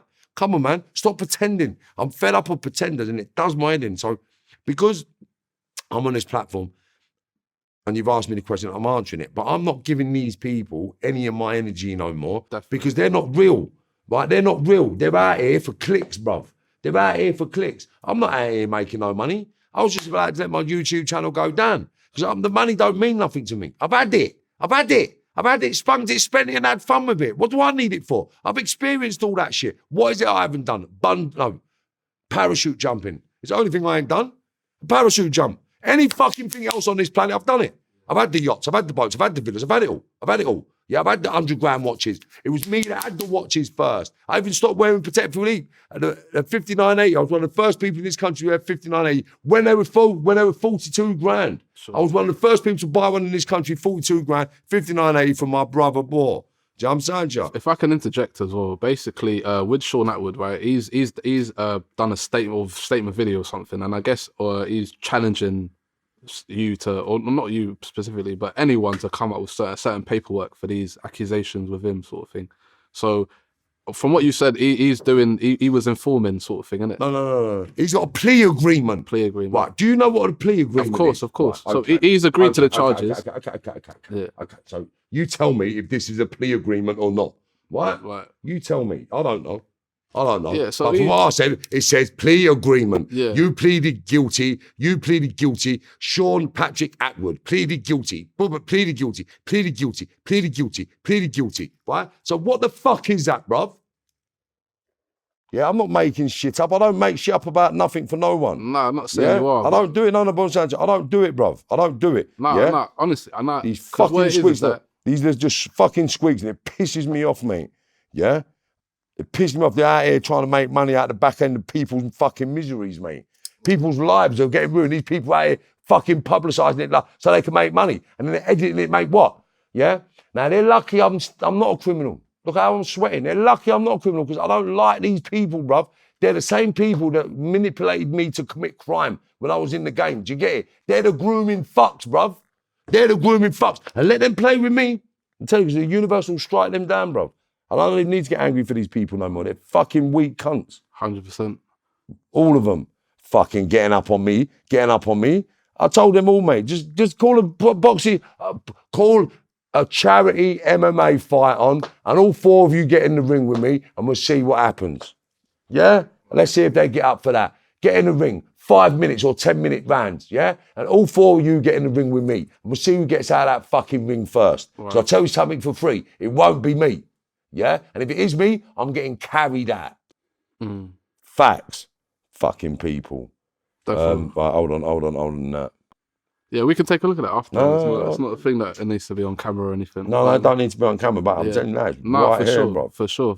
So, I mean, with him, like, he's done his video saying, if you can come leave him to it, man. Yeah, for sure. But just to get your views on it. No, but I posted it. I posted the plea agreement. It's on my page. Yeah, exactly. I posted it. So what the fuck? I was getting to that part as well. So he's done that. And I posted it. Yeah. He is what he is. He is who he is. Yeah, he's not a gangland member. He's not a criminal. Yeah, he's a fucking stockbroker that took a fucking dive into the deep end. Yeah, got tangled up with a load of drugs and women, couldn't handle it, lost the plot, got nicked, went away, made a plea bargain, come home and made money out of it. That's him. Who else is he? His dad's a Freemason. He runs around with all seedy little members. What the fuck? Come for me. Yeah, I'm fed up with these people. Right. Yeah, they're not real. They're not real people. Yeah, I'm trying to help people not go down my road. Yeah, not go down my road where I've fucking been. I'm not out here trying to make money out of people and publicising shit. Look at the fucking people he's got on his fucking channel. Who are these people? Talking about what, bruv? Fuck people, man. Help people. Give me a strategy, right? Give me a strategy to help people not go to prison. Do that. How many people he's fucking promised to write books for? He ain't wrote one book for no cunt. Yeah? So I've started up my own publishing company. I've started up my own Herbert Marvin project, nice. The HMP project, starting next month. Nice. And when you want, you can come down to North London, Kentish Town. You can see my yard. You can see my fucking yard, and you can see all my everything I've got ready for the projects. You know what I'm saying, 100%. Fucking people. And yeah, pretty much, Mr. Marvin Herbert, it's been, quite the experience, Brilliant chat, everything what I thought it was going to be, basically. And I definitely salute you. I commend you, give you your flowers, and I really appreciate the route that you're taking, helping people. And all the best for the future. Much love, much respect.